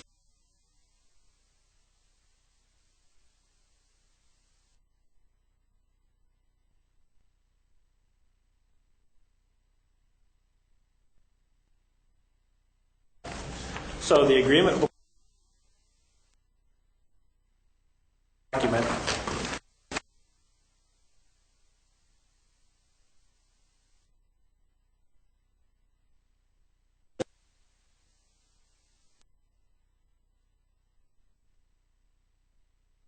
class or title the sum of $1,914,000.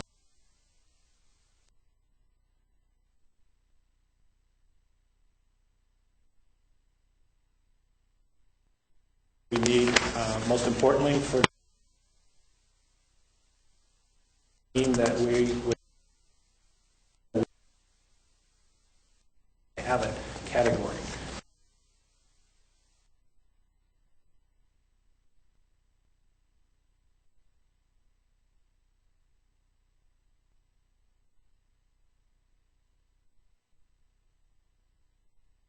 Project budget.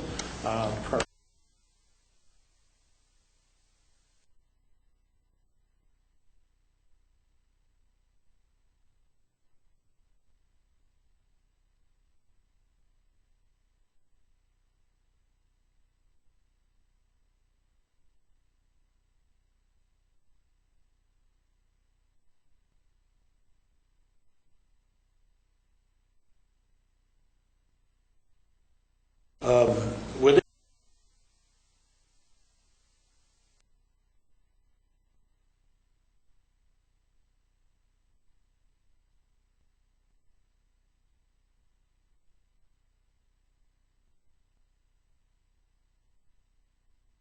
property, go in and start construction of a building and use subterranean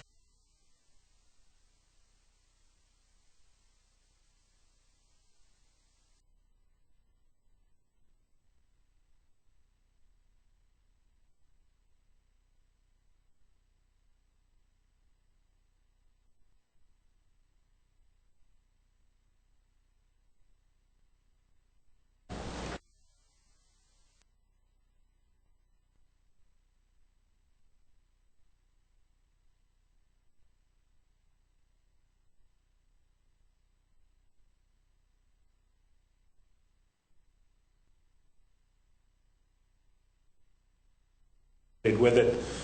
We hired the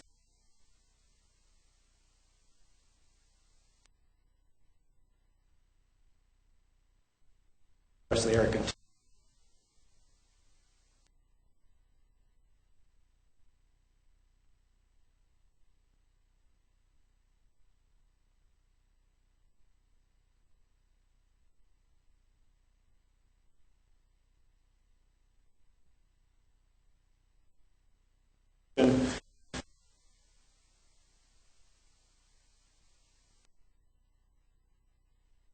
the property we're buying.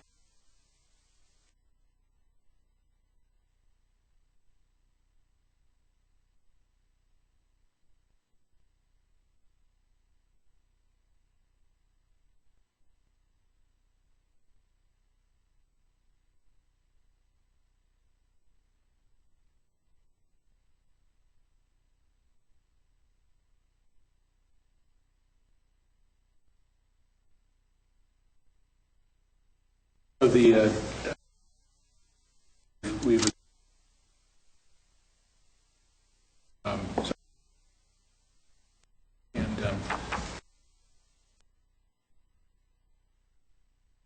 so that's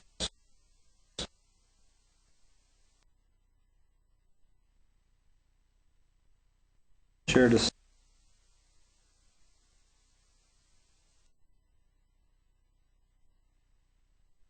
on the topic. Any discussion?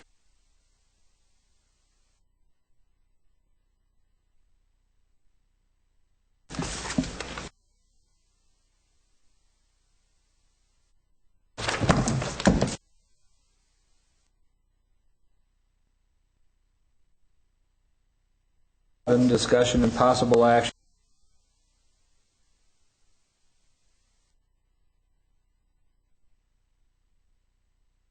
Construction grant.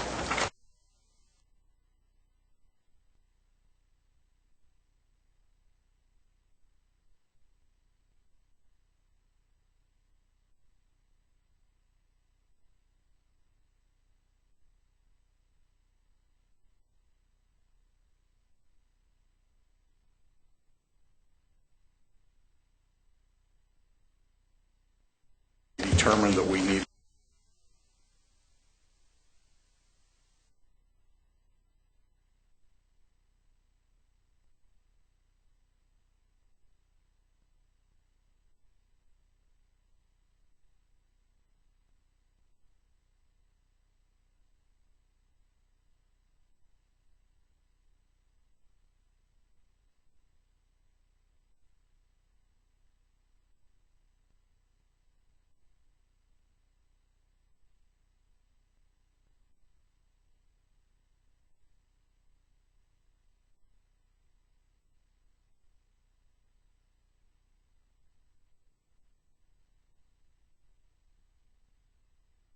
the state contribution.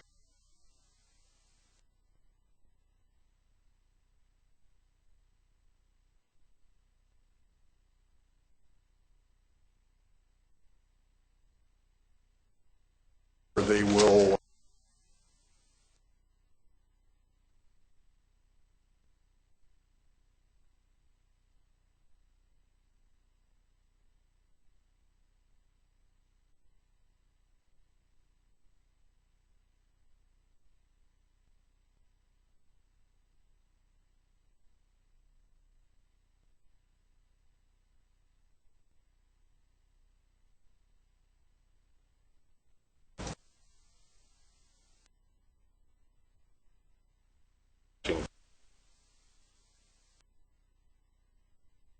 we believe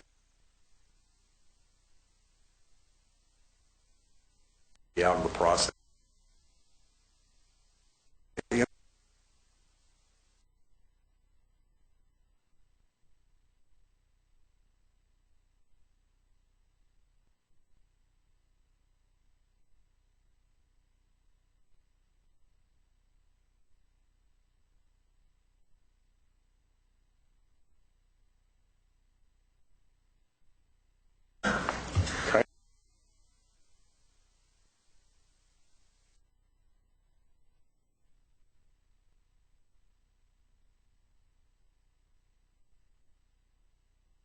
Meeting and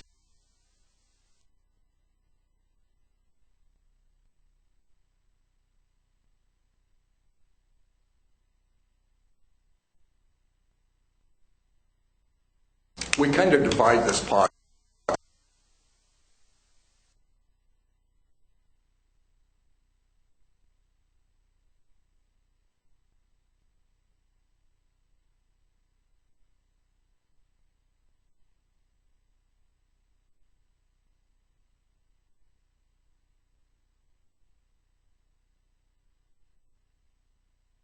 I think it's about 2 points.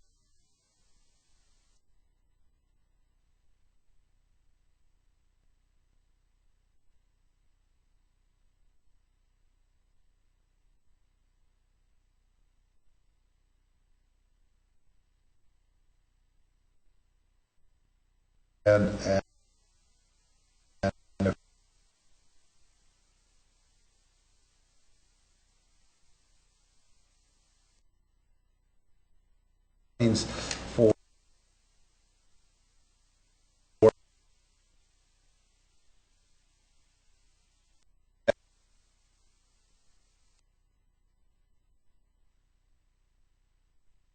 somewhat accurate.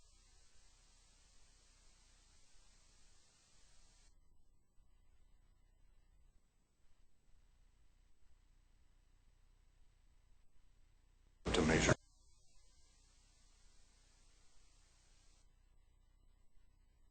But basically,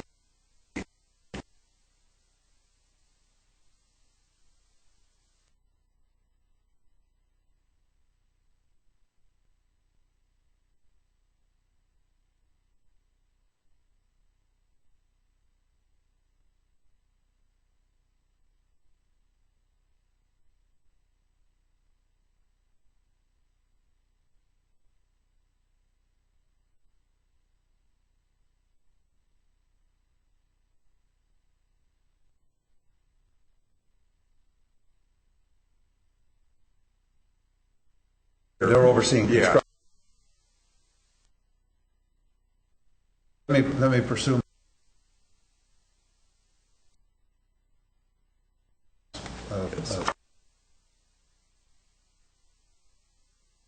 Will be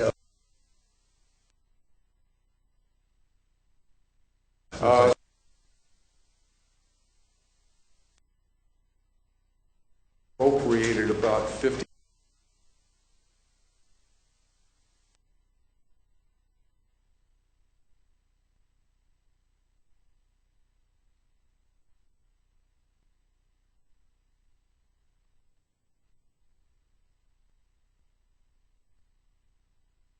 $10 and $100, include a new courthouse.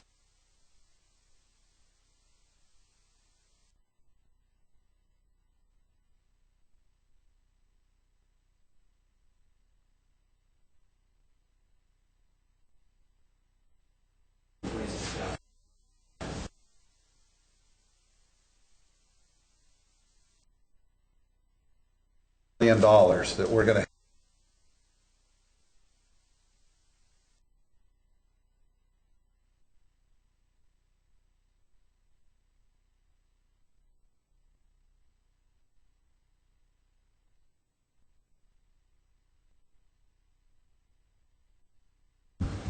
Whomever else.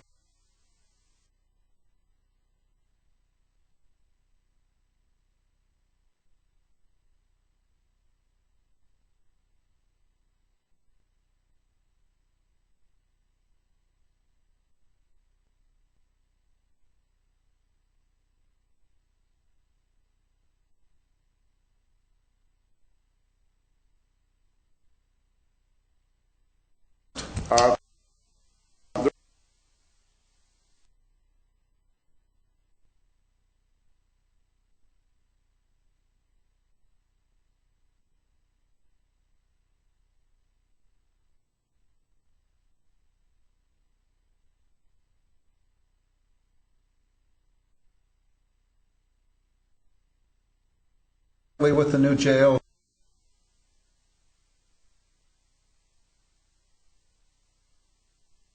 etc., or are we going to?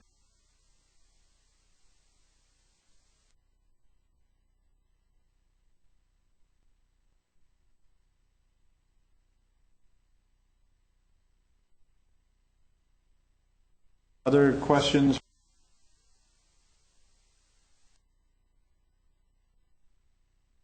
Did you say this and I missed?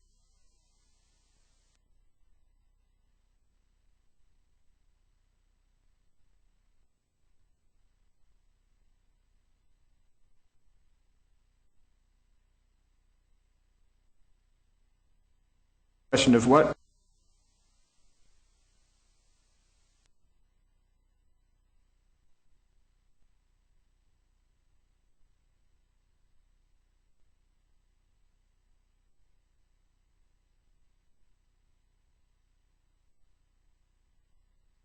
One of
way that we can create with those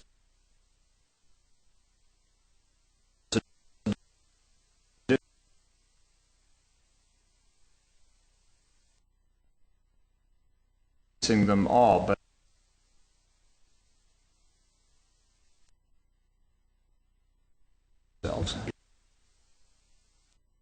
no beds.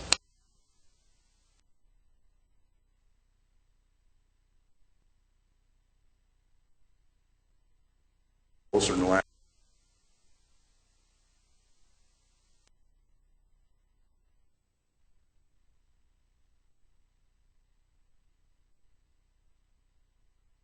with each individual.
Agencies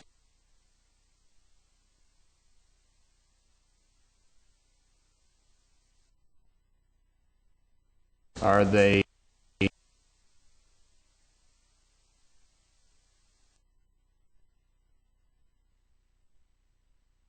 2760.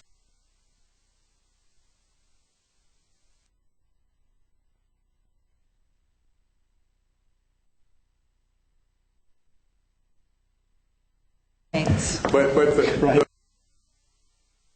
Well,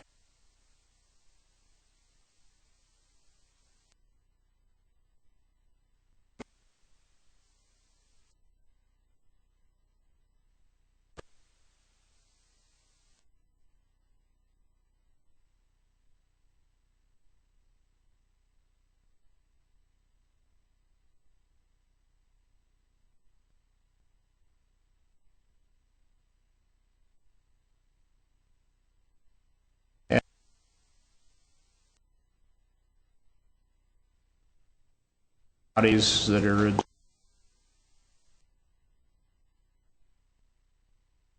probably charge them.